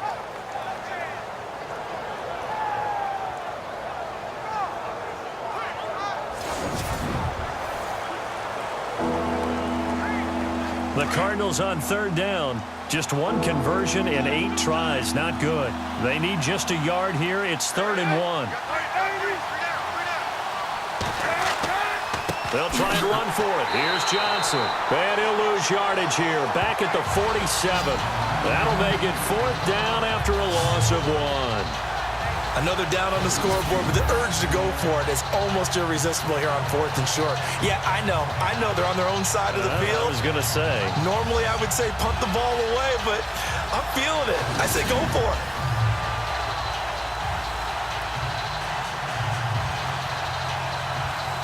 Here's Andy Lee now, as they're forced to kick for the 6th time today.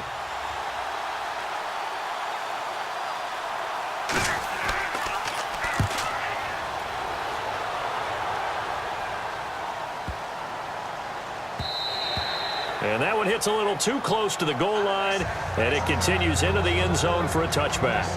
And the Colts getting ready to go. This crew had to punt last time they had the ball, but when you've got a lead like this, you content to play the field position game? You are to an extent, especially if you like your defense, because you have the lead, you've been controlling the game. But why put them in a tougher spot? You want to get out there and get something done on offense and maybe take command of this game yourself.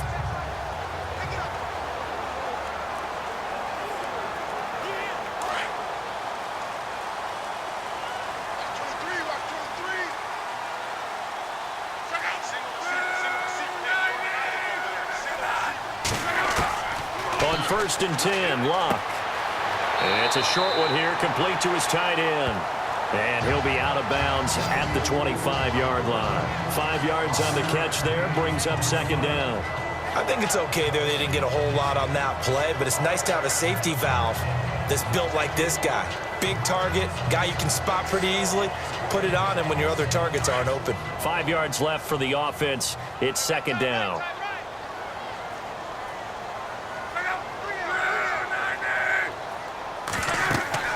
They'll run it now out of the gun.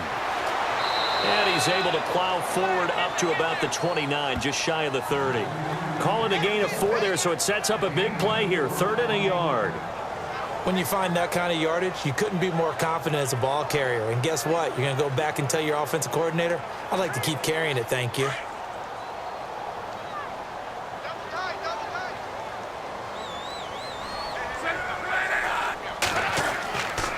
On 3rd down, they'll run with Gore.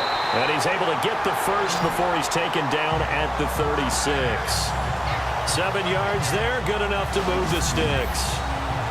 They're trying to show that they can run the ball, protect this lead, give it to the backs, play a little bit of keep away, don't you think? And that's probably a good philosophy at this point, going to make that defense stand up and stop them.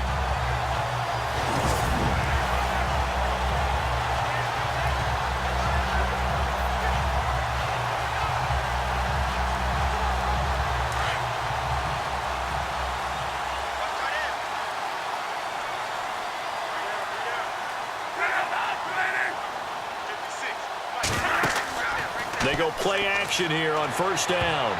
Oh, incomplete. A turnover would have really helped there. Almost intercepted. Instead, it's just 2nd down. He's got to be kicking himself right there. His team's already picked off 2 passes. That would have been the 3rd in the game. And, boy, they've really played well at attacking the football.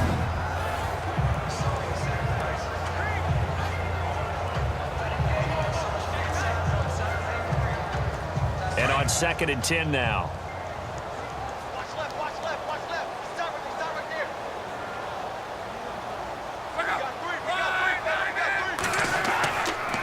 Now a handoff for Gore. Trying to bounce it outside, but he's only able to get it back to the line of scrimmage.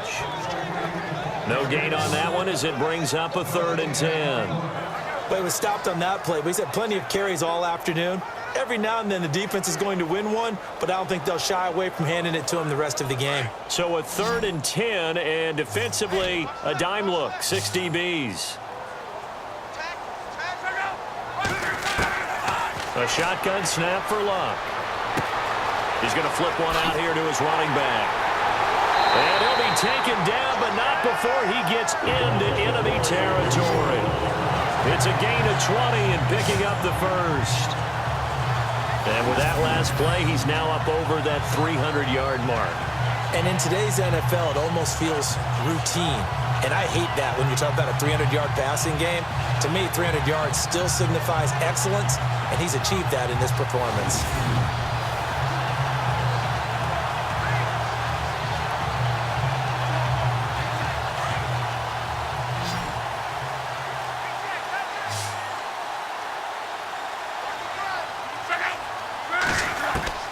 Luck on first down. Caught left side by Hilton. And he's going to be out of bounds down around the 35-yard line. 10 yards on the pickup there, and it'll be second down.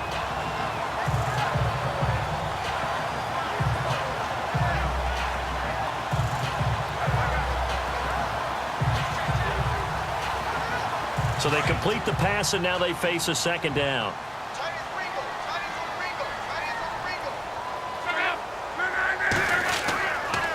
On the handoff, it's Gore. Slipped one tackle, but no more as he's knocked to the deck behind the line of scrimmage. He lost 2 there, and it's third down. We all have habits. We can be somewhat predictable, and you know me pretty well on second down and short. What I like to see. Play action. Yeah, without a doubt. I thought that was a great spot to call it. Instead, didn't go their way, did it? No, defense sold out for the run. Worked out well.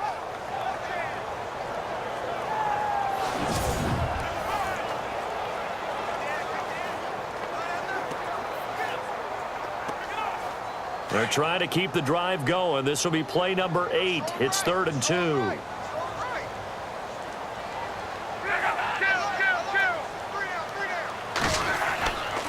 They'll stick to the ground game with Gore. Fighting his way down to about the 35-yard line. It'll be called a gain of 2, and that'll leave them with some options here on 4th and inches. I'll bet they thought they had picked that one up because it was a 3rd and 2 call, and they got awfully close. Now we're at 4th and inches. I wonder if they think they're feeling lucky here and maybe want to go pick it up.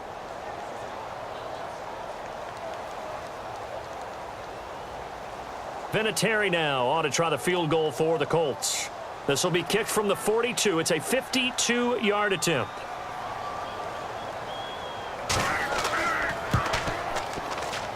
And this is good. He got just enough to clear the crossbar as he drops it in from long distance.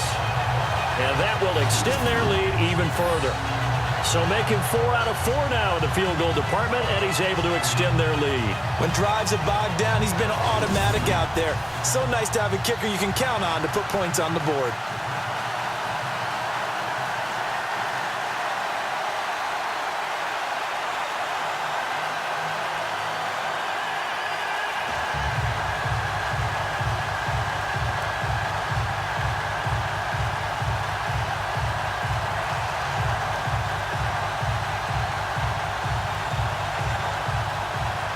Is the kickoff unit as they run up and send this one away. This is fielded a couple yards deep. And the decision to bring it out, a good one, as he's up a yard or 2 shy of the 30. Arizona getting ready to go as they take the field. And with this deficit, you can't have too many more drives like the last drive where you had to punt it away. You know what I would tell my offense right here? The punter doesn't exist, guys. He doesn't even exist. He's not a team anymore. I just cut him, all right? So you've got to go out and create some offense for us here and give us some points. No way does that guy get on the field on this drive. Poor punter. Yeah, it wasn't his fault. But, hey, listen, if there's got to be casualties at times. We're trying to win a game.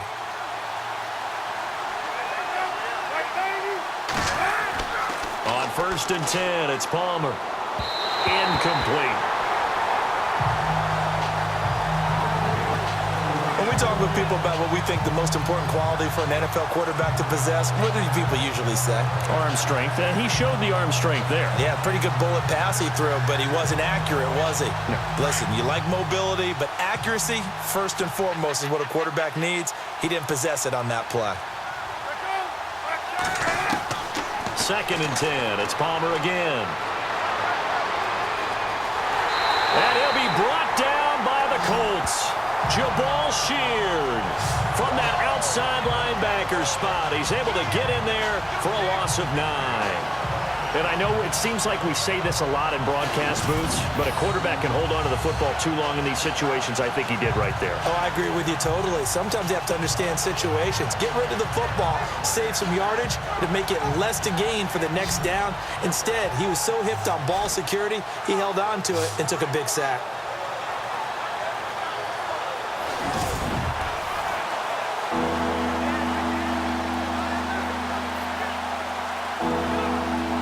gets him set. 3rd and long for the Cardinals after the sack.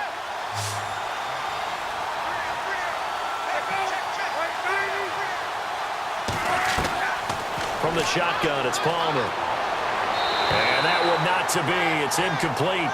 So they couldn't hook up as time has now run out on this 3rd quarter of play. We have played 3 quarters. We'll return with more after this. You're watching the NFL on EA Sports. Back now here on EA Sports. It's Cardinal football, but they trail here as we get set to bring you the 4th and final quarter.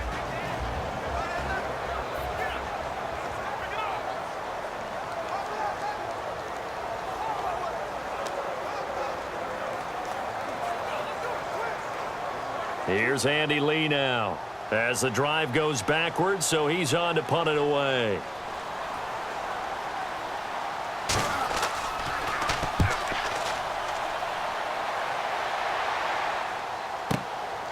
Fielded at the 20. They'll call that a punt of 59 yards. Tough to do better than that. And the offense will take over with a new set of downs.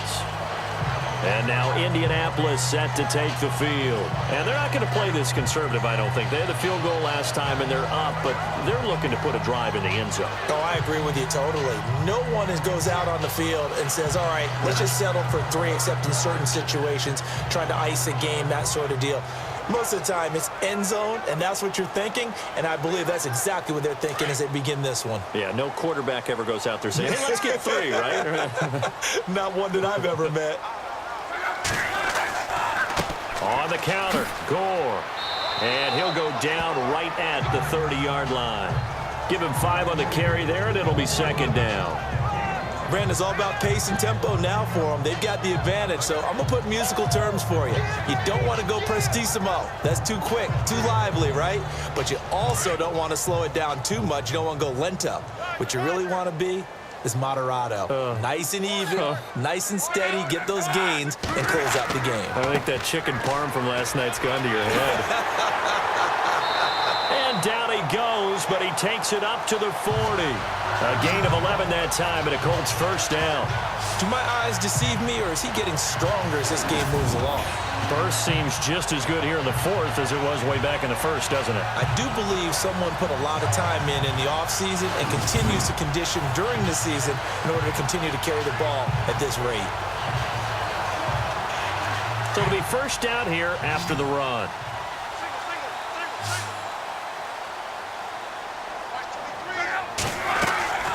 From the gun, here's Luck. And it pops free. The collision there jarred the ball loose and brings up 2nd down. It's a lot of contact going on there, and in the end, unable to keep 2 hands on the football and bring it into his body. Everything looked pretty good until the finish. So incomplete on 1st. Let's see what 2nd down has in store.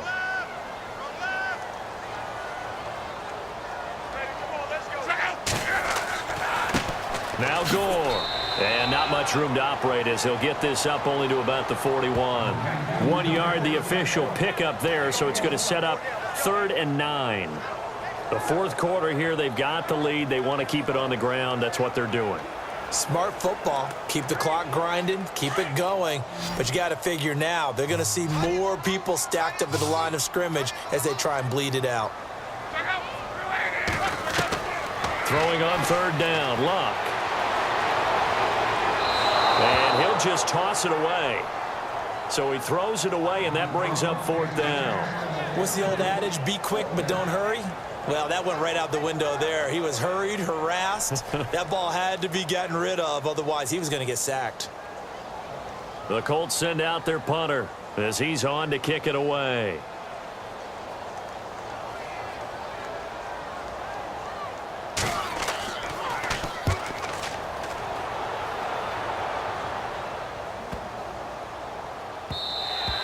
And this one hits at the 3 and then bounds into the end zone for a touchback.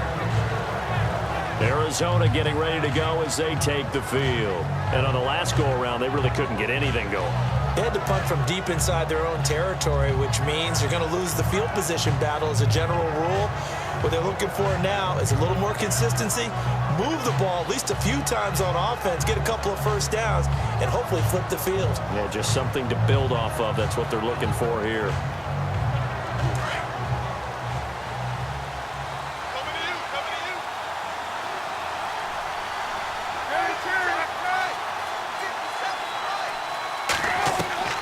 They'll throw on first down here with Palmer. The ball popped in the air and intercepted. Picked off at the 22. And he will bring it back. An interception return for a Colts TD. And that one will pretty much erase any hopes of a fourth quarter comeback. With emphasis, interception, return for touchdown. Door closed, locked, reinforced.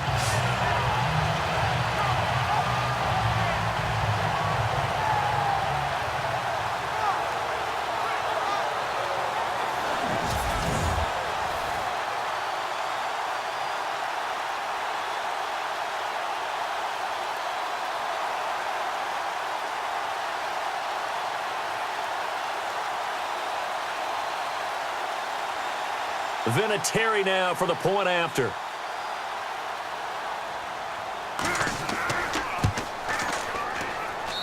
And the lead is up to 18 now.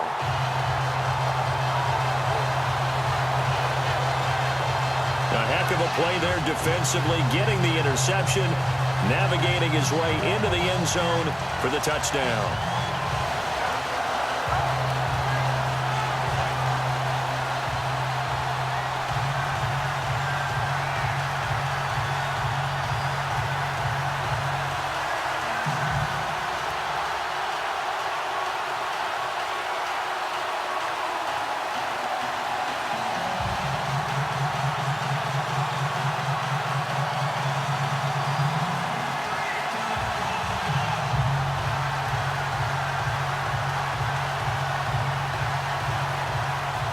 So they'll get another shot on offense following that pick six. And now the kick is away. This one fielded at the 5. Oh, what a move. And nice work on the return as they'll start their drive just past the 30-yard line. The Cardinals offense now works their way back onto the field.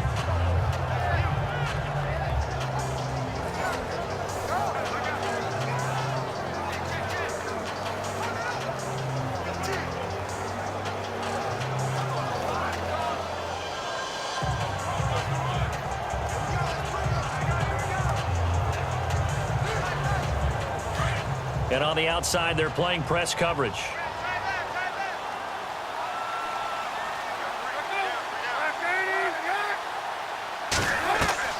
Back to the air, Palmer after the pick six. Caught right side, Jerron Brown. And he's brought down, but not before getting across midfield to the 45. That one goes for 24 yards.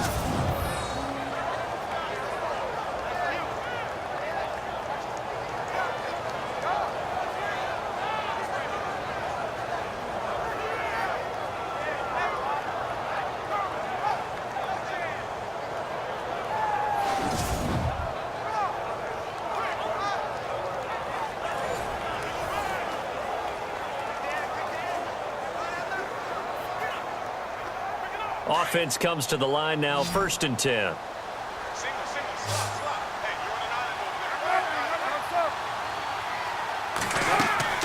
From the gun, it's Palmer. And it's a short one here, complete to the tight end.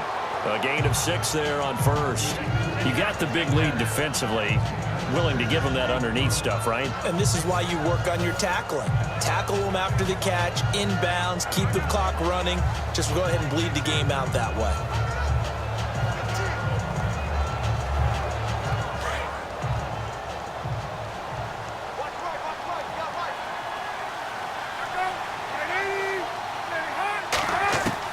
Now Palmer to throw on 2nd down.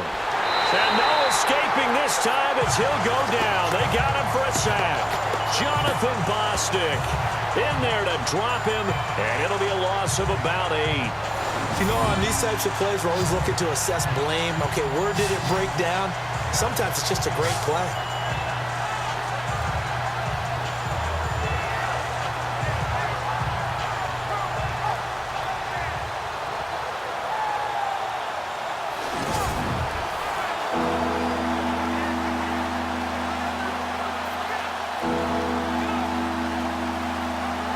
Palmer gets him set, 3rd and long for the Cardinals after the sack.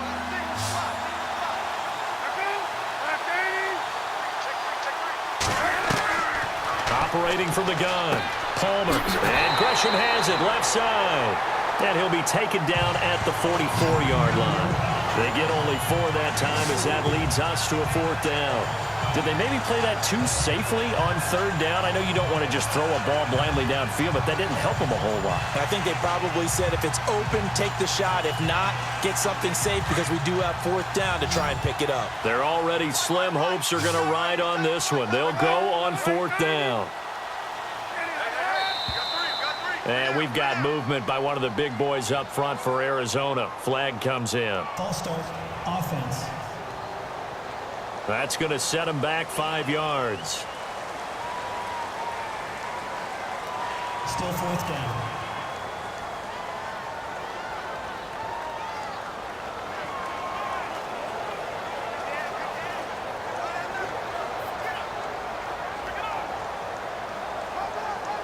A critical one here if they're going to have any shot at this thing. So they'll go for it on 4th down.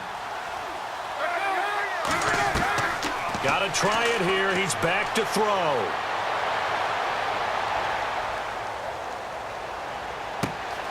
He gets it to Brown, complete. And he's going to get this one down right to the edge of the red zone of the chalk of the 20. And they get 28 yards on that one. And that'll be good for an Arizona 1st down. Felt compelled to go for it there on 4th down, trailing in the 4th quarter. They got it done. And there's always a lot of pressure on a 4th down call. Doesn't matter the distance. You still have to get it done, as you noted, and they did.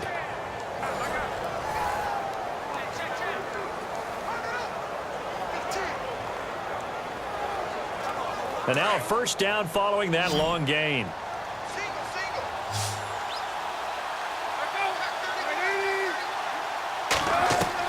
From the red zone now, here's Palmer on 1st down. Looking left side, he's got it, complete. And he'll be brought down somewhat awkwardly here, and a late flag as well. I think this one's going to be a face mask. Foul. Face mask. Defense. So give them the yardage on the pass and half the distance to the goal line. Because they're inside the 30, so now you don't march off the full 15, right? You have half the distance to the goal. In any event, that's precious real estate given up.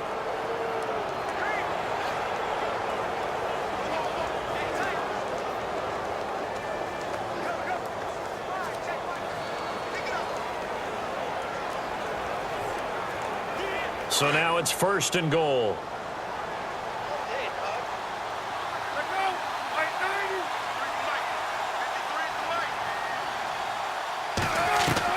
From the gun, Palmer. That's complete right around the 8. And he goes backwards on this one, losing yardage to the 7. It's a loss of a yard there, and now 2nd down. Well, I know it goes against the instincts of the person catching the ball because all you're ever taught is catch the football, don't drop it. But drop it there. Yeah, in that situation, dropping it would have been better. End up losing yardage even though they completed the pass. As good as a sack. Yeah, how about that? Although they won't get the same credit for it, and it won't help them at contract time.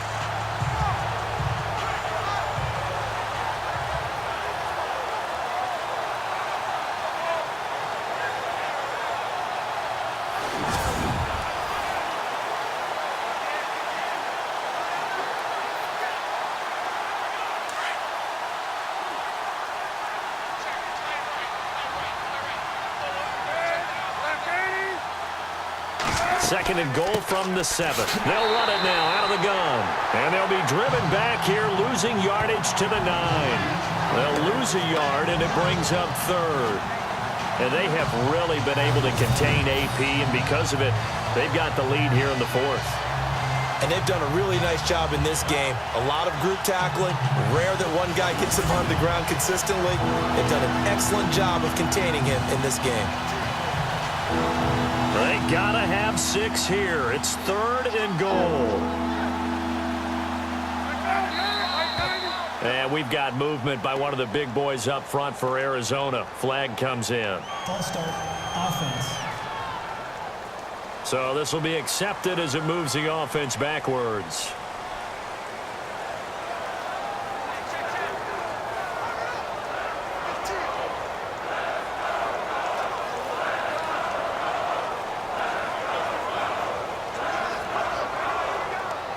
Couple of plays sent them the wrong way, and now they face a 3rd and 14.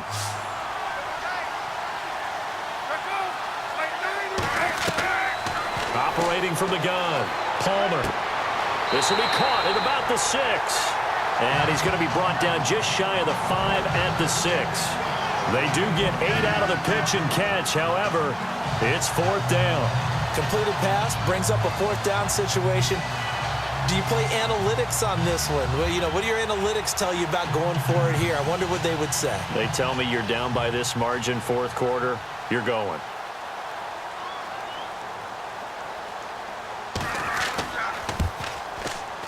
And Dawson's kick is good. And high fives for that one as that drive ends in 3. All right, so it's getting late in this one. Now, you could argue that they needed to get back within 2 scores, and they did indeed do that, but they still face a pretty uphill battle. Yeah, even with the field goal here, it's going to take 2 fourth-quarter touchdowns now to get back in it. And that's going to be a tall order against this defense.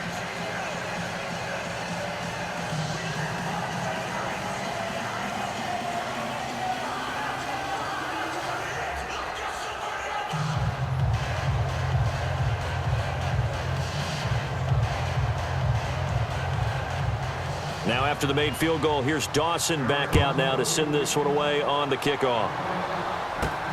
This fielded at the 2.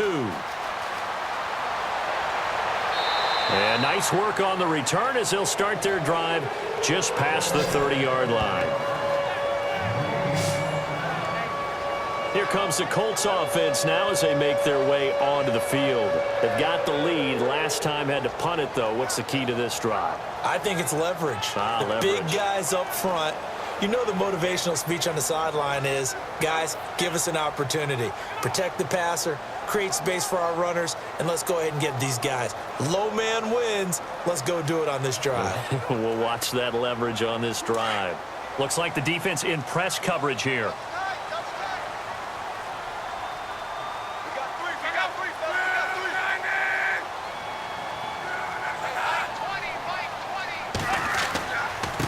They run. It's Gore. He takes this one across the 35 to the 36, a gain of about 4. Well, Brandon, pace comes into play now because they've got the advantage. They've got the football, but they've got to be very careful about what speed they're going to play. You know, my music teacher back in New Paltz, Mrs. Bythema Bagley, used to say, don't go prestissimo when you really want to go largo. And what she meant by that is don't go too fast when you really want to go at a nice, slow, deliberate pace. I am speechless. I am without speech. It's caught on the right side. Williams. And he's going to get this all the way down inside the 35. Give him 30 yards there. There will always be a place for methodically marching the ball downfield. But when you can pick it up in big chunks and strike like that, have explosive plays, that's often the difference in winning and losing. Those types of plays that can knock a defense off balance, that'll drive a team towards a victory.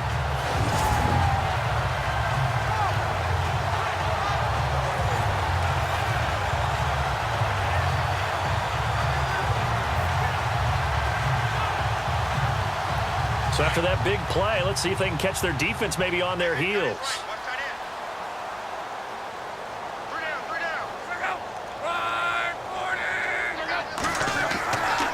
Gore. Room here to run. And brought down, but not before they're inside the 25. 11 more yards that go around, a first down as well. Oh, that's one to warm the hearts of all those old school football players, isn't it? Tough, hard, gritty run, got behind his pads, bowled over a few people. Look at that one, right up the gut. Saw it through 3 quarters, no reason to lighten up now.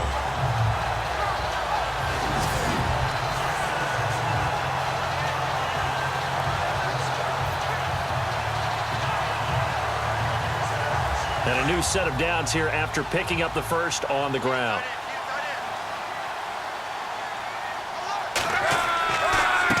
Now Mack, and he's got some space here. And he'll keep it moving down to the 15-yard line. 9 yards is the pickup there, and they'll have a 2nd and 1. So the solid run on first, and I would imagine no real hurry to run that 2nd down play. No, it's all on your quarterback now. He's going to keep an eye on the play clock and bleed things down, and he's not going to let the ball be snapped until it's inside 3 seconds left on the play clock. Unless, of course, you're playing a video game, you're trying to run it up on your friend. Nice touch. Cold-blooded, too.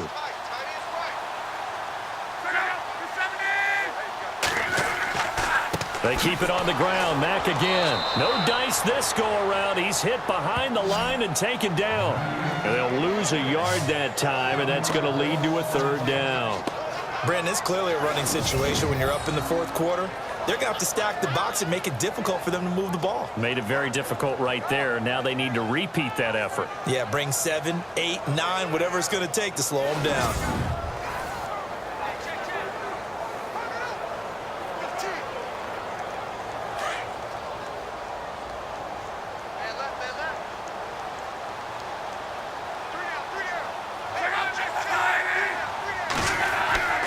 On 3rd down. It's Mack, and he's not even going to get back to the line of scrimmage. A loss of a yard, and it brings up 4th.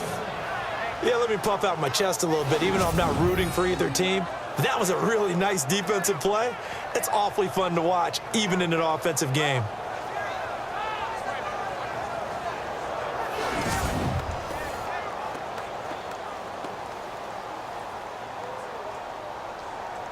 Vinatieri now on to try the field goal for the Colts.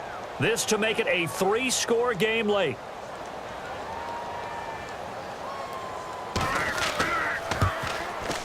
And Vinatieri's kick is good. And that will extend their lead even further. So yet another field goal to end a drive. That has been a very common theme. He's now hit 5 of them in this game. Yeah, Brandon, as an offense, you hate that you've had to call on your kicker so often, but you have to love the fact that time and time again, he's come through.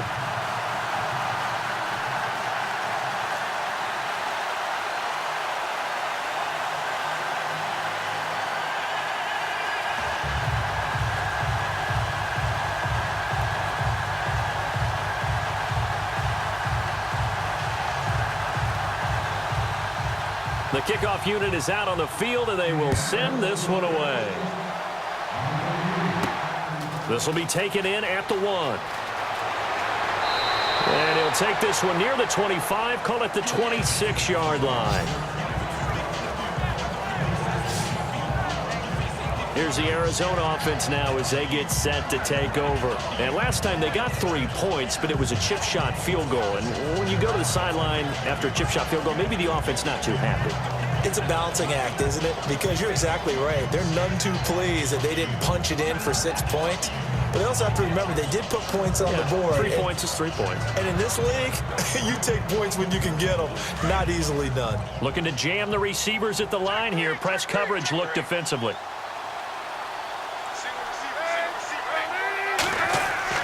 Now Palmer on 1st down. He couldn't quite hold it. Got hit. Ball pops out. Incomplete. That would have been a great catch, but it's real difficult to hold on to it because it was contested all the way. Would have been a great play if he'd been able to haul that one in. Offense still needing 10 yards. 2nd down.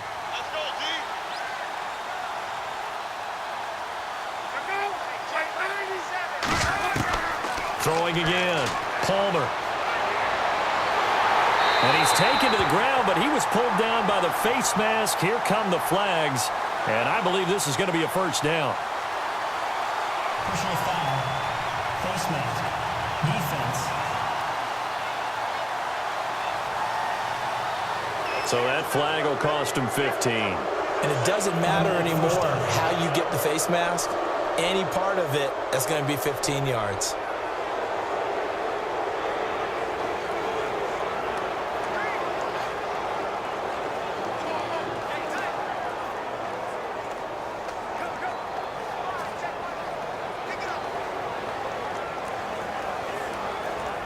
Fresh set of downs here.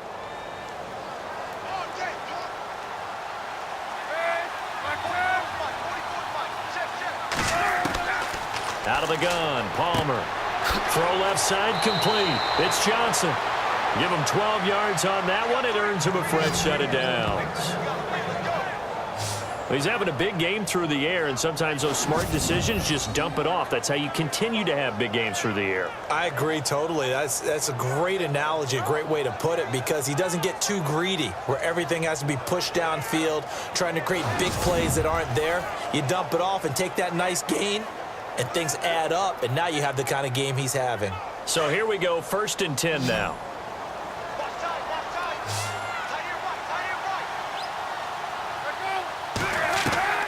From the gun, Palmer. And it pops free. The collision there jarred the ball loose and brings up 2nd down. So he can't hang on, and as I watch that unfold, I remembered an expression that I've heard, maybe from you, I don't know, but you're going to get hit anyways, might as well hold on to the ball. Well, you know a coach said that, right? Yeah. Not an actual player. Not a chance at all. Way easier said than done.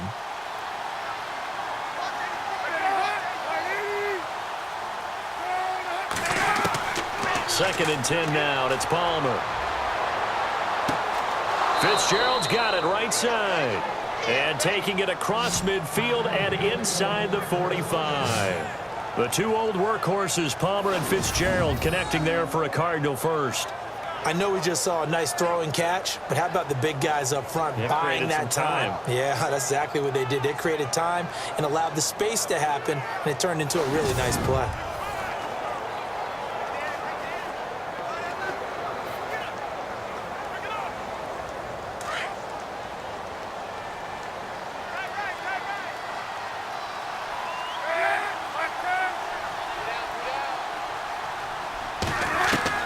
Throwing now, Palmer on 1st down. Over the middle here to Brown. And oh, he coughed it up.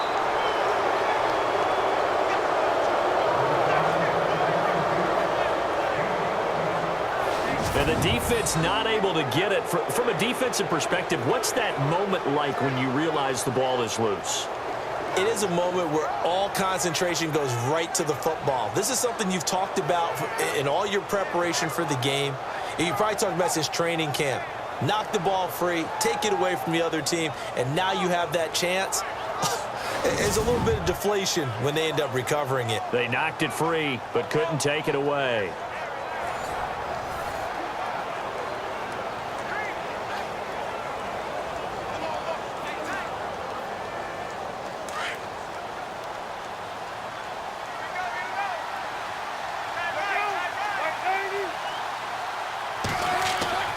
Throwing on 1st down, Palmer.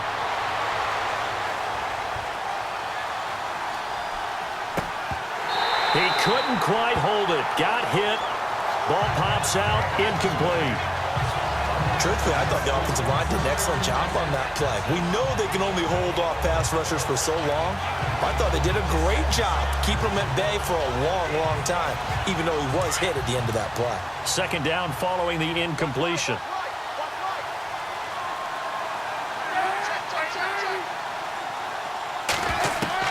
To throw again, Palmer. And they'll be inside the 25 now at the 24. It's a gain of 5 on the play, and it'll be 3rd down. Well, clearly one of his advantages as a passer is his height, sit back in the pocket, fired over the middle. That makes things tougher defensively, doesn't it? It really does, because your goal is to move the quarterback off his initial spot when he gets his drop back completed. But when you have that type of height, he can stay in there. If he's willing to take the hits and just fire over the top, which saves him time and actually completes a play a little bit quicker than it normally does for a quarterback who has to slide and find open space to throw. And a big hit there as he runs into a brick wall at the 16.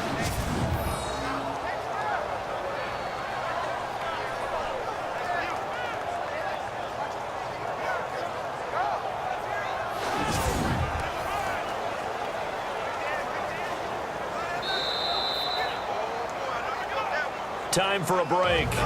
We're back to finish this one off after this.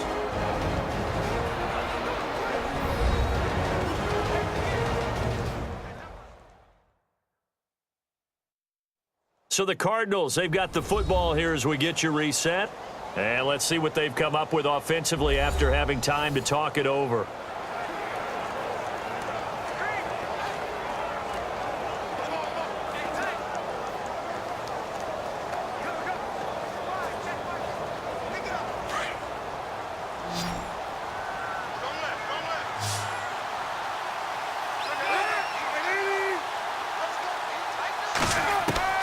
On first down, Palmer. And the throw left sideline here is caught, but they'll rule it incomplete. Couldn't keep his feet in. Second down. I know our vantage point might be a little bit better way up here, but that looked like an ill-advised throw to me. I didn't see anything open, and this play just didn't look right from the beginning. It did not. I thought he might get outside and just chuck it away. Dangerous pass, incomplete.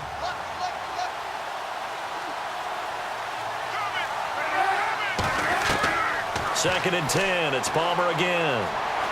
The Colts are going to get him. Down he goes.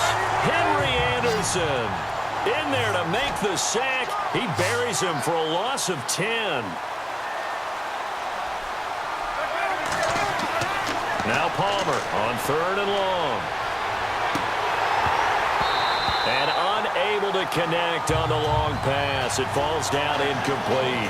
This defense is continuing to contest every deep ball that is thrown downfield. And, look, it doesn't matter whether you're playing man or zone. Eventually, that becomes man-on-man, and you've got to trust yourself and go up at that moment of truth and make a play on the football.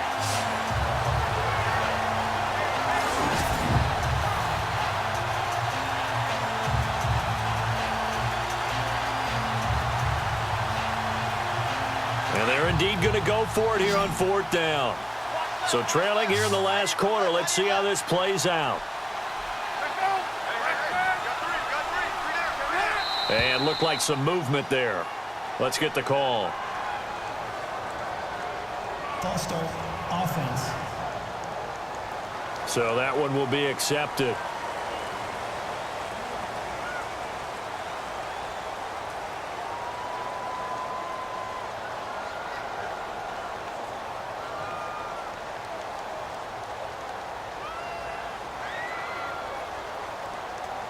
All right, they're going to try and keep hope alive here on fourth down. They're going for it.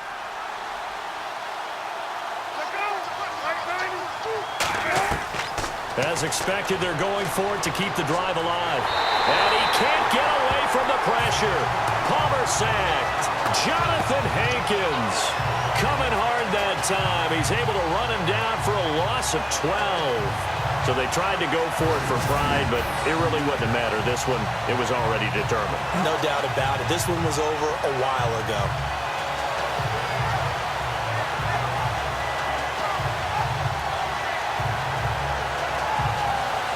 And the Colts coming out now. They have the big lead here late. They protected their home turf well, didn't they? They certainly did, partner. And just think about how good that feels, because every team has a goal when they start the year to win at home.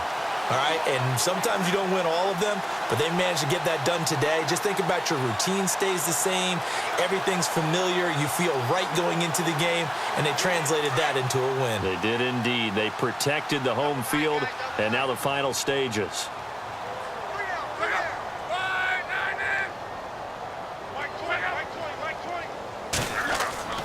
They'll start on the ground with Gore. Good cover defensively as they get to him just beyond the 45 after the juke. Call it a gain of 4 on first, and that'll make it second down. I like a guy who understands the situation. I also like a guy who you look at him and you say, that looks like a guy who knows the coach is going to say, guess what? You drop this one, you'll be carrying around the training facility for an entire week. Maybe flashback to high school or college, carrying it around campus, right? The old gauntlet drill, right? Anyone get the ball out while he's sitting in class and bring it back to the coach, he's in big trouble. And able to push his way forward here for a good little gain. It's a 6-yard run, leaves him with about a foot or so here still to go to hit the marker with third down coming up. I like that run right there, partner. Not the flashiest run, not the one that's going to break for big yardage, but he understands the situation, and taking care of the football, paramount, and he got it done. Nursing that slim lead, you're exactly right. Hold on to that ball. And Luck hands this one off to Gore. And not only will he not get the few inches he needs, he's going to go backwards. Well, I know at points in this when you wanted to close your eyes because of all the points that were being put on the scoreboard. You're a defensive guy, but it was a fun little track meet, wasn't it? It was, and you know the people who really enjoyed this game? They're the ones that like going to batting practice at the Major League Baseball parks, right? Seeing the 14-11 game, that sort of deal. That's right up their alley with what we saw in this one.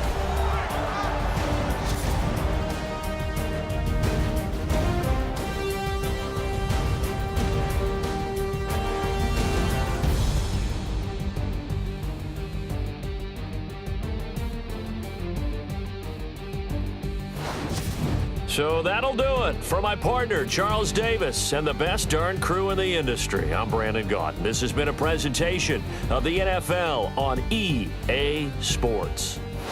The Colts are winners as we say so long from Indianapolis.